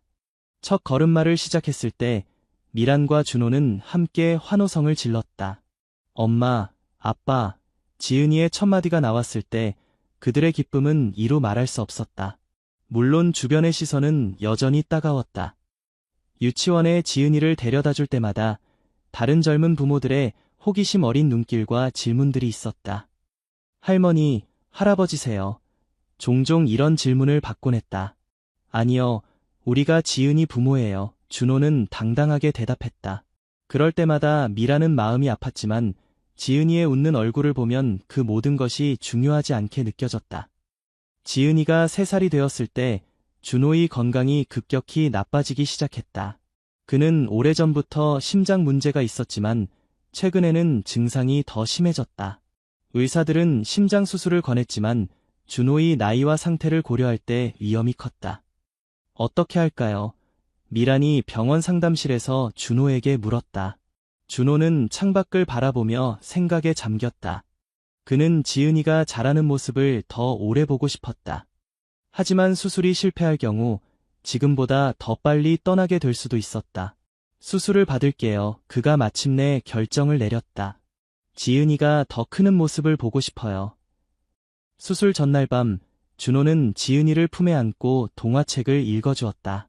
그의 목소리는 평소보다 더 부드럽고 다정했다. 아빠는 지은이를 정말 많이 사랑해. 책을 다 읽고 난 후 준호가 말했다.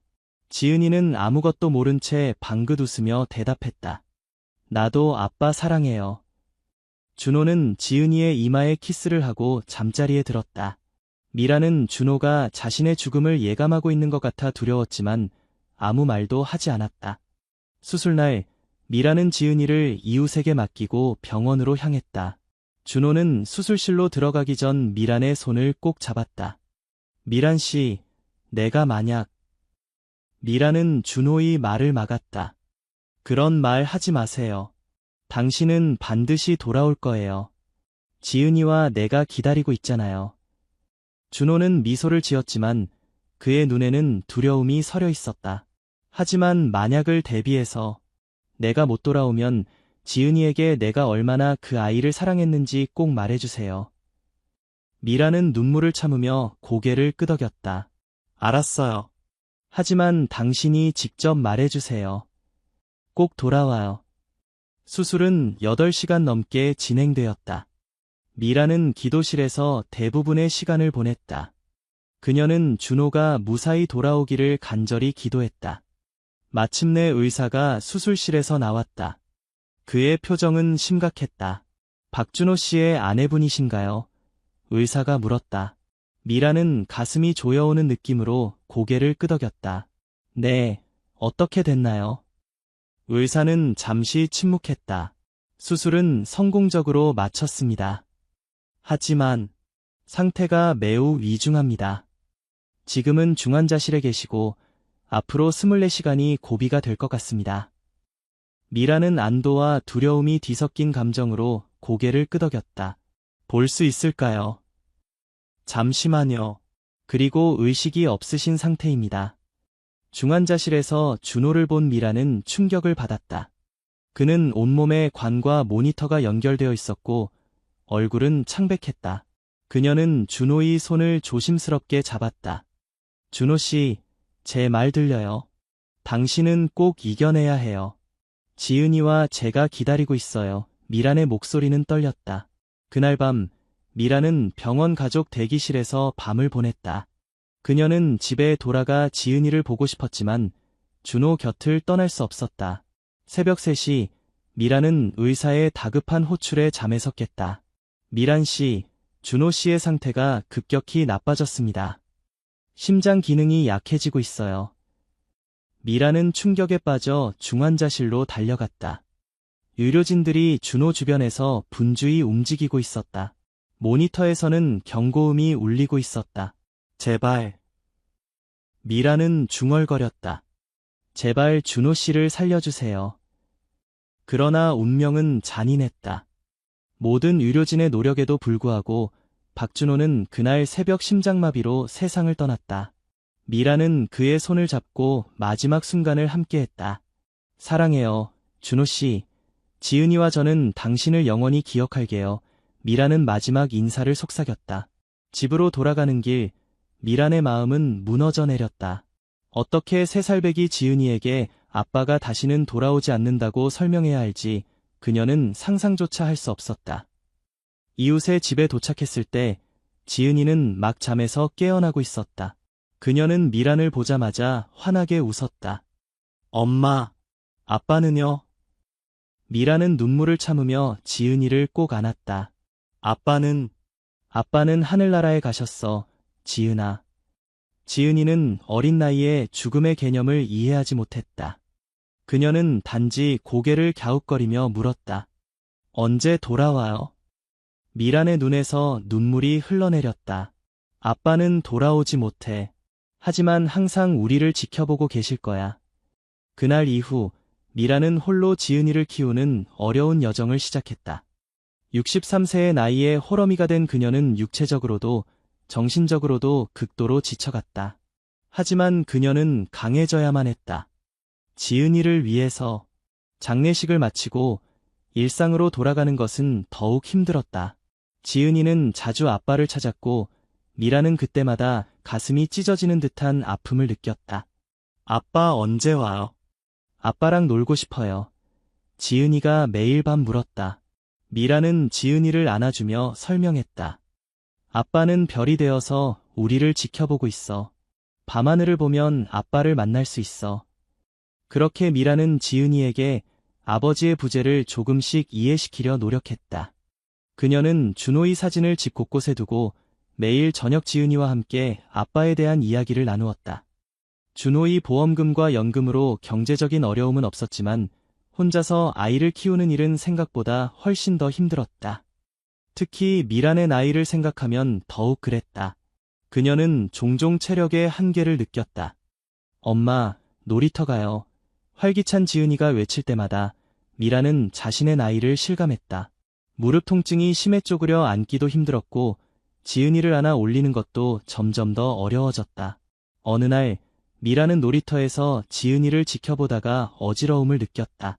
그녀는 벤치에 앉아 쉬려 했지만 의식이 점점 흐려졌다. 다행히 옆에 있던 젊은 엄마가 재빨리 도움을 주었고 구급차가 호출되었다. 병원에서 검사 결과 미라는 경미한 뇌졸중을 겪은 것으로 진단받았다. 의사는 그녀에게 절대적인 휴식을 취할 것을 권고했다. 하지만 제가 쉴 수가 없어요.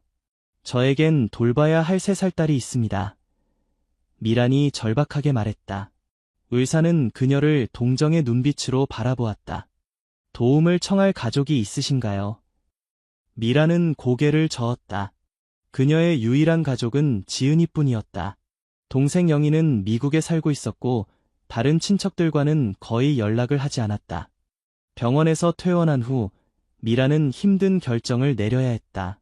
그녀는 지은이를 혼자서 키울 수 없다는 것을 인정해야만 했다.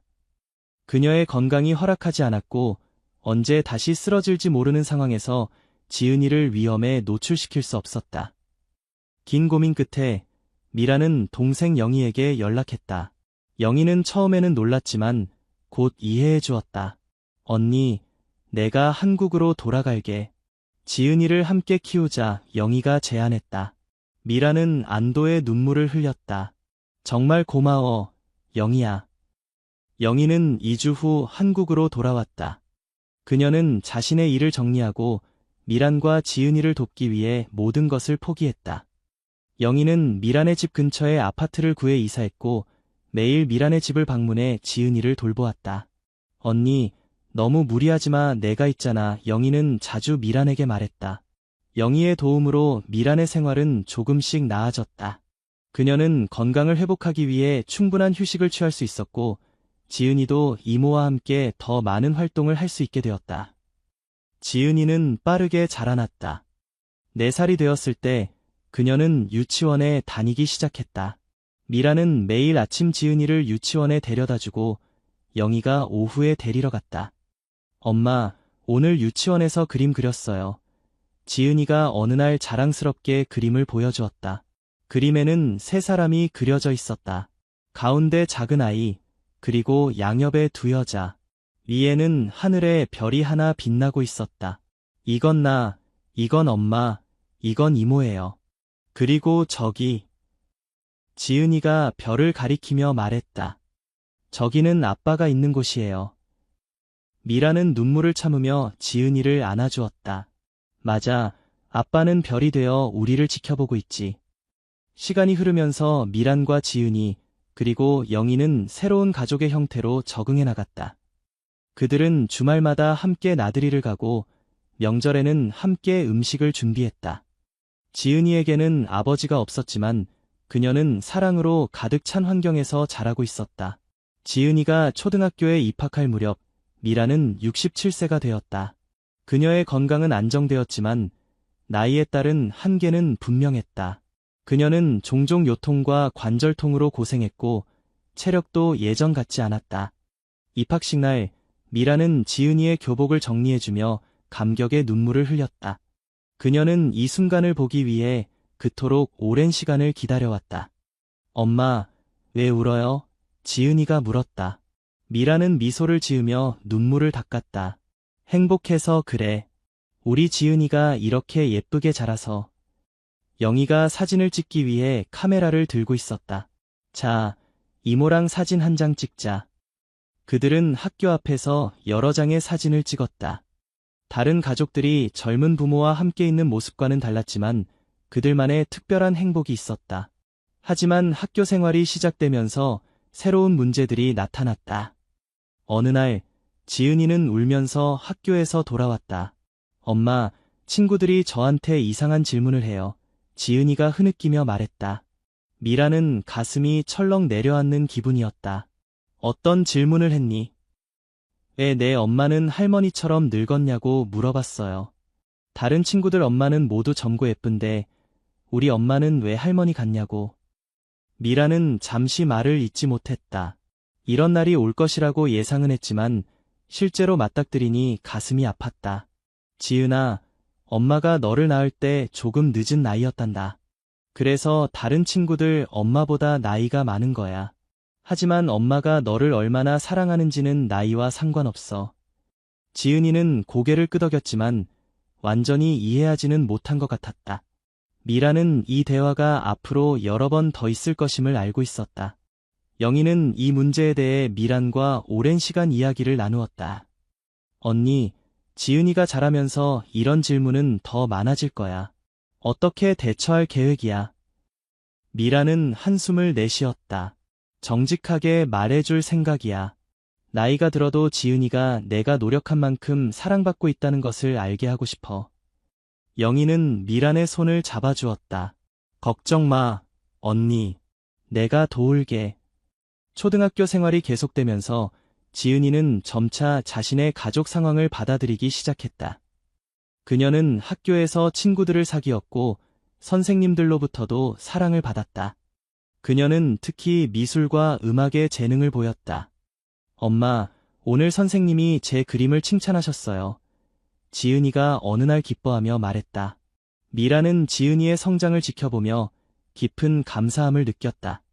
모든 어려움에도 불구하고 그녀는 자신의 선택을 후회하지 않았다. 지은이는 그녀의 삶의 가장 큰 기쁨이었다. 지은이가 10살이 되었을 때 미라는 건강검진에서 좋지 않은 소식을 들었다.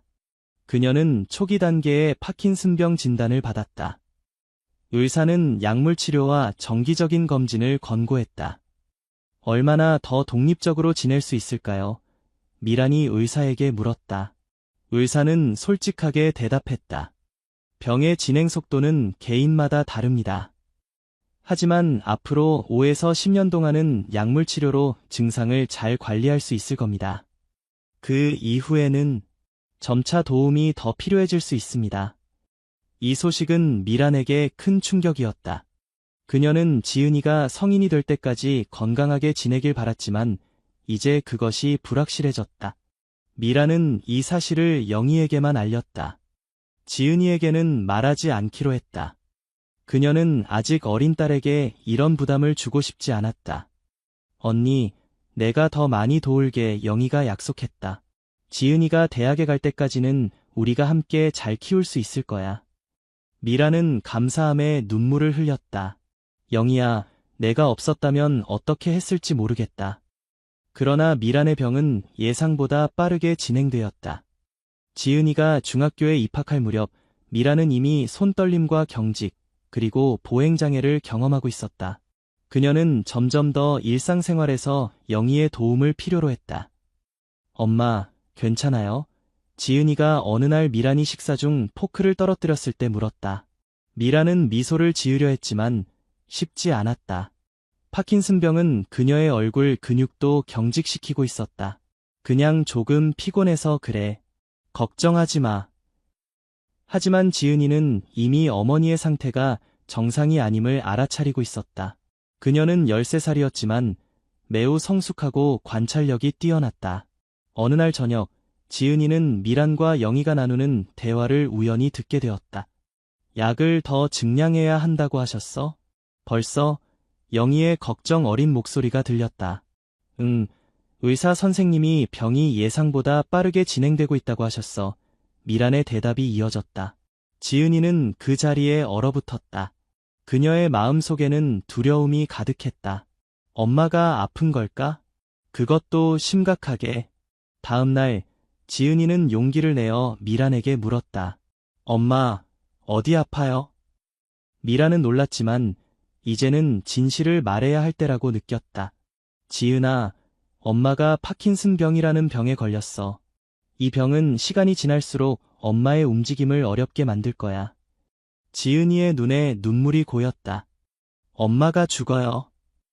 미라는 재빨리 고개를 저었다. 아니, 그렇지 않아. 이 병은 생명을 위협하는 병이 아니야. 다만 시간이 지날수록 엄마가 혼자서 할 수 있는 일이 줄어들 뿐이야. 지은이는 미란을 꼭 안았다. 걱정 마세요, 엄마. 제가 도와드릴게요. 그 순간 미라는 처음으로 그들의 역할이 바뀌기 시작했음을 느꼈다. 지은이는 이제 단순히 보살핌을 받는 아이가 아니라 점차 보살핌을 제공하는 사람이 되어가고 있었다. 중학교 시절 지은이는 학업뿐만 아니라 집안일도 돕기 시작했다. 그녀는 식사 준비를 돕고 집 청소를 하며 때로는 엄마의 약을 챙기기도 했다. 영희는 여전히 큰 도움을 주었지만 지은이도 자신의 역할을 찾아가고 있었다. 지은아, 너무 무리하지 마. 미란이 종종 말했다. 너는 공부와 친구들과의 시간에 집중해야 해. 하지만 지은이는 고개를 저었다. 괜찮아요, 엄마. 저는 엄마를 돕는 게 좋아요. 미라는 자신의 병이 지은이의 어린 시절을 빼앗고 있다는 죄책감을 느꼈다. 그녀는 종종 밤에 홀로 울었다. 내가 이기적이었나? 이렇게 늦은 나이에 아이를 갖는 것이. 그러나 지은이는 결코 불평하지 않았다. 오히려 그녀는 더욱 강하고 책임감 있는 아이로 성장해갔다. 그녀는 학교에서도 우수한 성적을 유지했고 특히 미술에서 큰 재능을 보였다. 엄마, 저 미대에 가고 싶어요. 지은이가 중학교 3학년 때 말했다. 미라는 딸의 꿈을 응원했다. 그래, 지은아. 내가 원하는 것을 쫓아가렴. 엄마는 항상 내 편이야. 지은이가 고등학교에 입학할 무렵 미란의 건강은 더욱 악화되었다. 그녀는 이제 보행기 없이는 걷기 힘들었고 손떨림도 심해져 글씨를 쓰거나 식사를 하는 것조차 어려웠다. 영희는 자신의 아파트를 정리하고 미란의 집으로 완전히 이사했다. 그녀는 이제 거의 전업 간병인의 역할을 하고 있었다. 영희야, 너에게 너무 큰 부담을 주는 것 같아. 미란이 어느 날 말했다.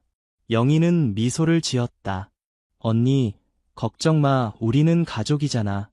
지은이가 훌륭하게 자라는 모습을 보는 것만으로도 난 행복해. 지은이는 고등학교 생활과 집안일을 병행하느라 바빴다. 그녀는 학교가 끝나면 곧장 집으로 돌아와 숙제를 하고 저녁 식사 준비를 도왔다. 주말에는 엄마의 물리치료 운동을 도왔다.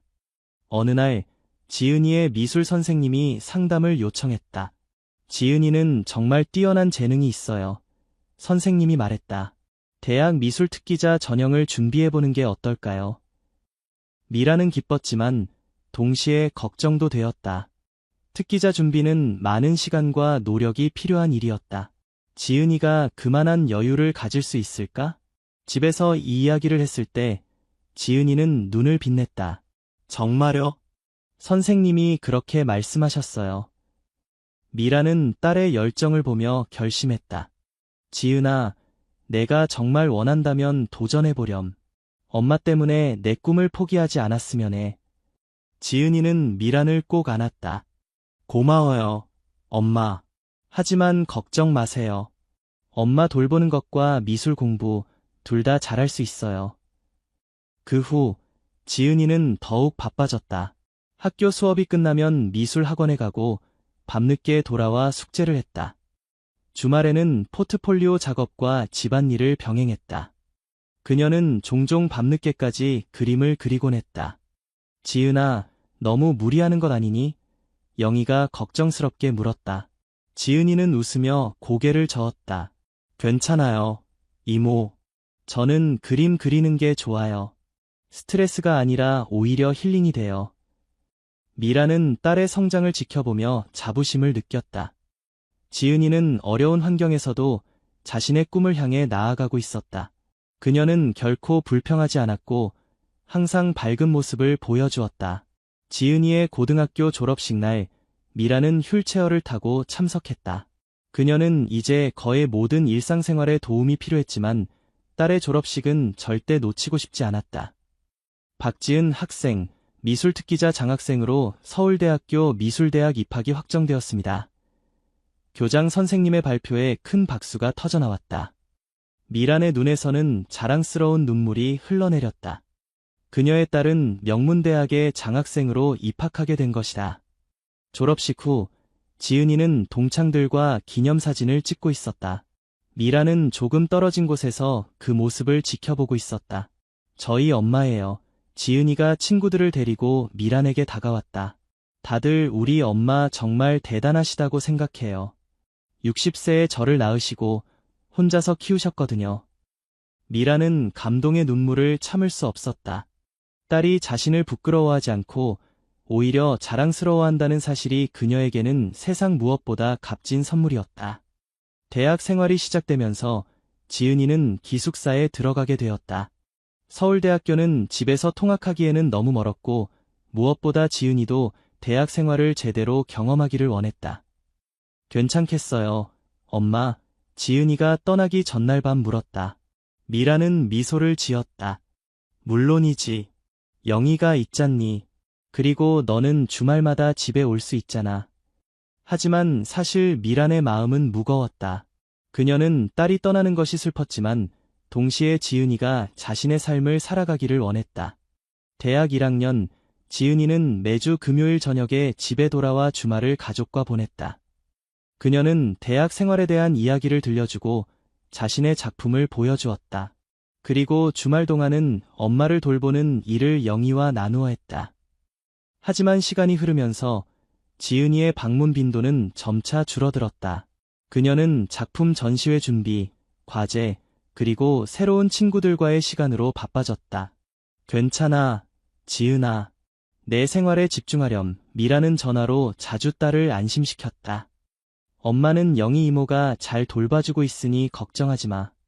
그러나 대학 2학년 겨울, 지은이는 충격적인 소식을 받았다. 영희가 갑작스러운 심장마비로 세상을 떠난 것이다. 지은이는 즉시 학교를 휴학하고 집으로 돌아왔다. 그녀는 영희의 장례식을 준비하고 미란을 돌보느라 정신없는 나날을 보냈다. 장례식 후 지은이는 미란과 심각한 대화를 나눴다. 엄마, 제가 이제 엄마를 돌봐야 해요. 학교는 나중에 다시 갈 수 있어요. 미란은 단호하게 고개를 저었다. 절대 안 돼, 지은아. 내 꿈을 포기하면 안 돼. 우리 다른 방법을 찾아보자. 그들은 간병인을 고용하기로 결정했다. 준호의 보험금과 연금으로 경제적인 여유가 있었기 때문에 가능한 선택이었다. 전문 간병인이 주중에 미란을 돌보고 지은이는 주말에 집에 와서 함께 시간을 보내기로 했다. 지은이는 마음이 무거웠지만 엄마의 뜻을 존중했다. 알겠어요, 엄마. 하지만 제가 자주 와서 엄마를 확인할게요. 미라는 딸의 손을 잡았다.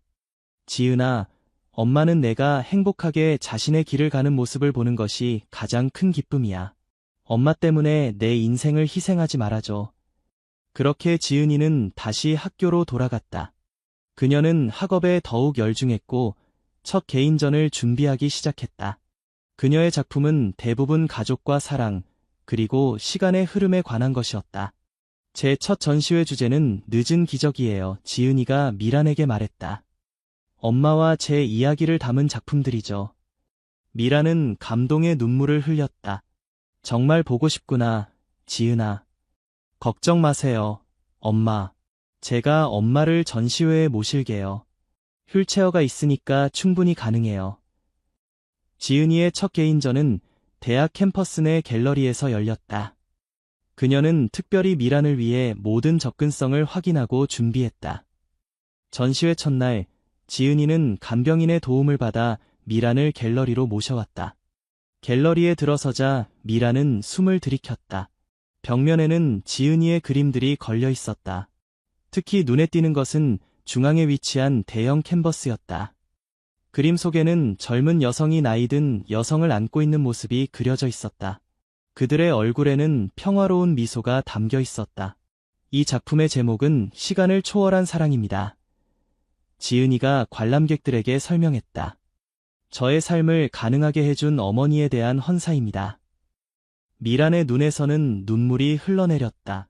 그녀는 딸이 자신을 이해하고 사랑한다는 것을 느꼈다.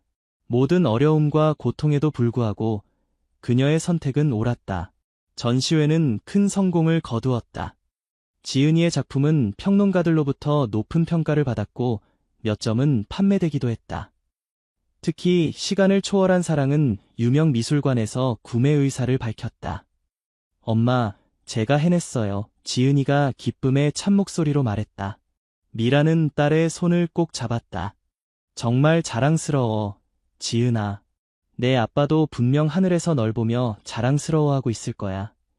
지은이의 대학 졸업이 다가오면서 미란의 건강은 더욱 악화되었다. 파킨슨병은 이제 그녀의 언어 능력에도 영향을 미치기 시작했다. 그녀는 종종 말을 더듬거나 목소리가 너무 작아 알아듣기 힘들었다. 그러나 미라는 딸의 졸업식만큼은 꼭 참석하고 싶어 했다. 그녀는 간병인과 의사의 도움을 받아 그날을 위해 체력을 비축했다. 졸업식 날, 미라는 가장 좋은 옷을 입고 휠체어를 타고 행사장에 도착했다. 지은이는 최우수 졸업생으로 선정되어 대표 연설을 하게 되었다. 저는 오늘 특별한 분께 감사드리고 싶습니다. 지은이가 단상에서 말했다. 60세라는 늦은 나이에 저를 낳으시고 온갖 어려움을 극복하며 저를 키워주신 제 어머니께요. 어머니는 제게 인생에서 가장 중요한 것이 무엇인지 가르쳐 주셨습니다. 바로 사랑과 용기, 그리고 희생입니다. 관중석에서는 박수 소리가 터져나왔다. 미라는 눈물을 흘리며 딸을 바라보았다. 그녀의 마음은 감사와 자부심으로 가득 찼다.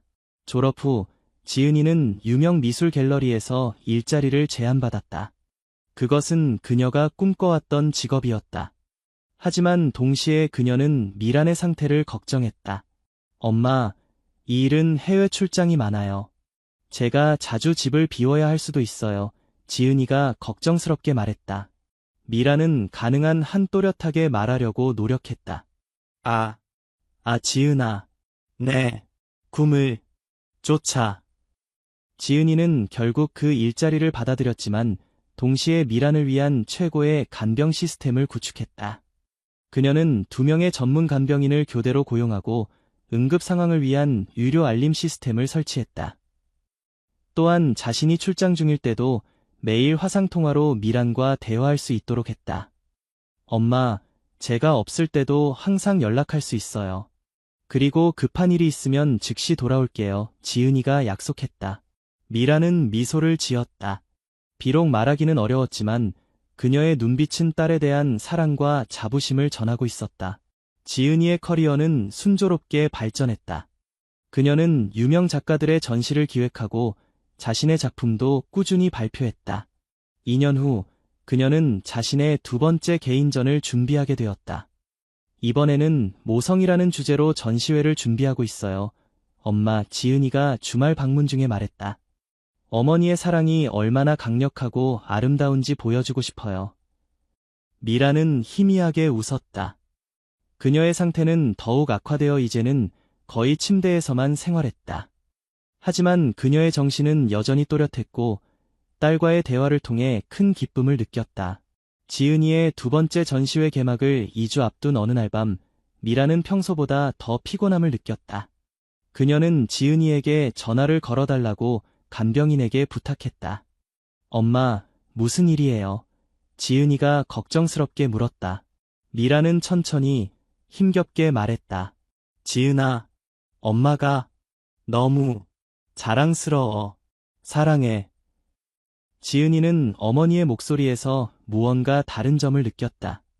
엄마, 괜찮으세요? 제가 지금 당장 갈게요. 미라는 미소를 지었다. 아니, 괜찮아. 전시회, 준비해. 엄마는 항상 내 곁에. 그날 밤 미라는 평화롭게 잠이 들었고 다시는 깨어나지 않았다. 그녀는 73세의 나이로 세상을 떠났다. 지은이가 서둘러 집에 도착했을 때는 이미 늦은 후였다. 엄마. 지은이는 미란의 손을 잡고 눈물을 흘렸다. 엄마의 사랑을 영원히 기억할게요. 그리고 엄마가 주신 이 소중한 삶을 가치 있게 살아갈게요. 미란의 장례식은 조용하지만 따뜻한 분위기에서 진행되었다. 지은이의 친구들과 미란을 알고 지냈던 이웃들이 참석했다. 그들 모두 미란의 용기와 사랑에 대한 이야기를 나누었다. 장례식 후 지은이는 예정대로 전시회를 개최했다. 그녀는 전시회의 제목을 60세의 기적으로 변경했다. 전시회는 미란의 삶과 사랑, 그리고 그녀가 지은이에게 남긴 유산을 기념하는 작품들로 가득 찼다. 전시회 중앙에는 특별한 설치 작품이 있었다. 수많은 작은 종이약들이 천장에서 내려와 하나의 큰 원을 이루고 있었다. 각 종이약에는 미란의 사진과 그녀의 삶의 순간들이 담겨 있었다. 이 작품의 제목은 영원한 사랑의 날개입니다. 지은이가 관람객들에게 설명했다. 제 어머니는 60세라는 나이에 저를 낳으셨고 온갖 어려움을 극복하며 저를 키우셨습니다. 그분의 사랑은 지금도 저를 감싸고 있습니다. 전시회는 큰 성공을 거두었고 지은이의 작품은 국제적인 주목을 받게 되었다. 그녀는 이후 여러 나라를 돌며 전시회를 열었고 자신의 이야기와 어머니의 용기를 세상에 알렸다. 몇 년 후 지은이는 자신의 경험을 바탕으로 한 책을 출간했다. 60세의 어머니, 그리고 나라는 제목의 이 책은 미란의 이야기와 늦은 나이에 아이를 갖는 것의 의미, 그리고 비전통적인 가족의 아름다움에 대해 다루었다. 그 책은 많은 사람들에게 위로와 용기를 주었다. 특히 늦은 나이에 부모가 된 이들, 그리고 어려운 환경에서 아이를 키우는 이들에게 큰 공감을 얻었다. 지은이는 종종 강연회에 초청되어 자신의 이야기를 나누었다. 저는 종종 이런 질문을 받습니다. 지은이가 한 강연에서 말했다. 60세에 아이를 낳은 당신의 어머니는 이기적이었나요? 저는 이렇게 대답합니다. 사랑은 결코 이기적일 수 없습니다. 제 어머니는 자신의 모든 것을 희생하며 저를 키우셨고 그 사랑은 제 삶의 가장 큰 선물이 되었습니다. 지은이는 30대 중반에 결혼했고 얼마 후 자신의 아이를 갖게 되었다. 그녀는 딸아이의 이름을 미란으로 지었다. 아이를 안아들 때마다 그녀는 자신의 어머니를 떠올렸다. 엄마, 저도 이제 알 것 같아요. 지은이는 종종 밤하늘의 별을 바라보며 속삭였다. 아이를 향한 엄마의 무조건적인 사랑이 어떤 것인지 이제 정말 이해할 수 있어요. 작은 미란이 자라면서 지은이는 그녀에게 할머니의 이야기를 들려주었다. 용기 있는 할머니가 어떻게 60세라는 나이에 엄마를 낳았는지, 얼마나 큰 사랑으로 키웠는지. 할머니는 슈퍼히어로였어. 어린 미란이 눈을 크게 뜨고 물었다. 지은이는 미소를 지었다. 그래, 할머니는 정말 슈퍼히어로였어.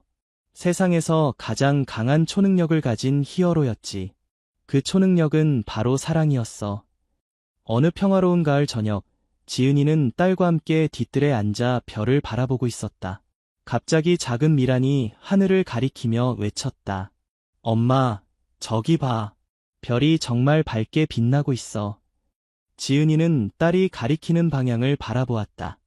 정말로 한 별이 다른 별들보다 더 밝게 빛나고 있었다. 그건 할머니야, 지은이가 부드럽게 말했다. 할머니가 우리를 지켜보고 계시는 거야. 작은 미라는 엄마의 무릎에 기대어 속삭였다. 할머니, 안녕하세요. 저는 미란이에요. 할머니 이름을 물려받았어요. 엄마가 할머니 이야기를 많이 들려줬어요. 저도 할머니처럼 용감하고 사랑이 많은 사람이 될 거예요. 지은이는 딸을 꼭 안아주며 미소를 지었다. 그녀는 자신의 어머니가 남긴 소중한 유산이 이렇게 다음 세대로 이어지고 있음을 느꼈다. 60세에 시작된 기적은 계속해서 그 빛을 발하고 있었다. 사랑해, 엄마 지은이는 별을 향해 속삭였다. 그리고 고마워요. 엄마가 제게 준 이 모든 것에 대해.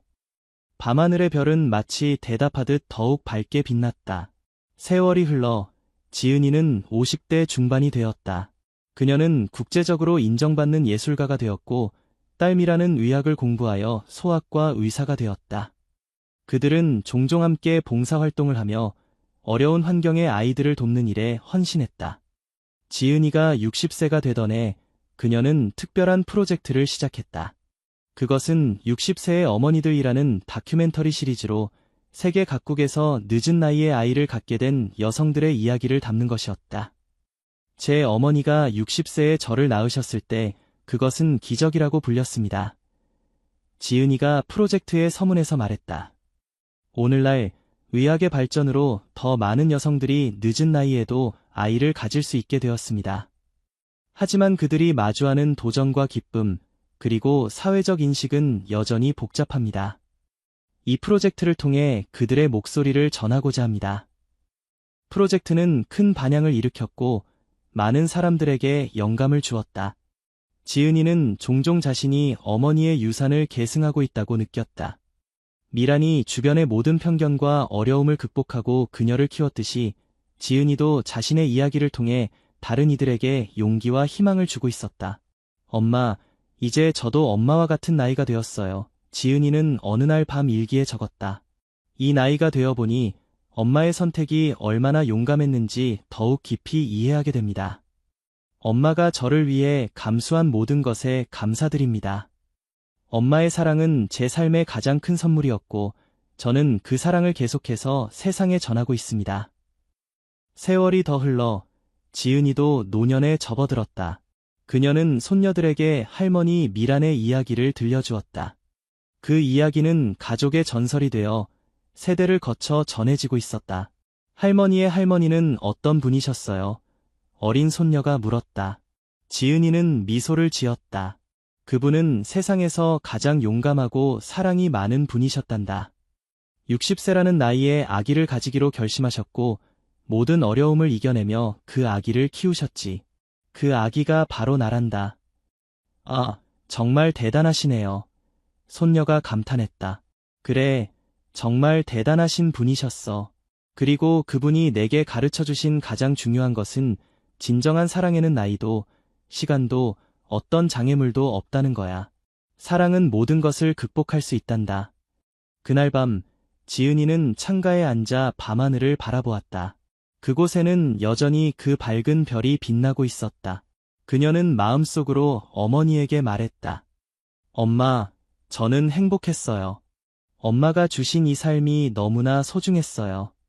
그리고 엄마의 이야기는 계속해서 살아가고 있어요. 우리 가족 안에서, 그리고 제가 만난 모든 사람들의 마음속에서. 엄마의 60세의 기적은 끝나지 않았어요. 그것은 계속해서 새로운 기적들을 만들어내고 있어요. 밤하늘의 별은 마치 대답하듯 반짝였다. 김미란의 용기와 사랑이 시작한 이야기는 시간과 공간을 넘어 계속해서 흘러가고 있었다. 60세에 시작된 그 작은 기적은 수많은 생명과 사랑의 연결고리가 되어 영원히 빛나고 있었다.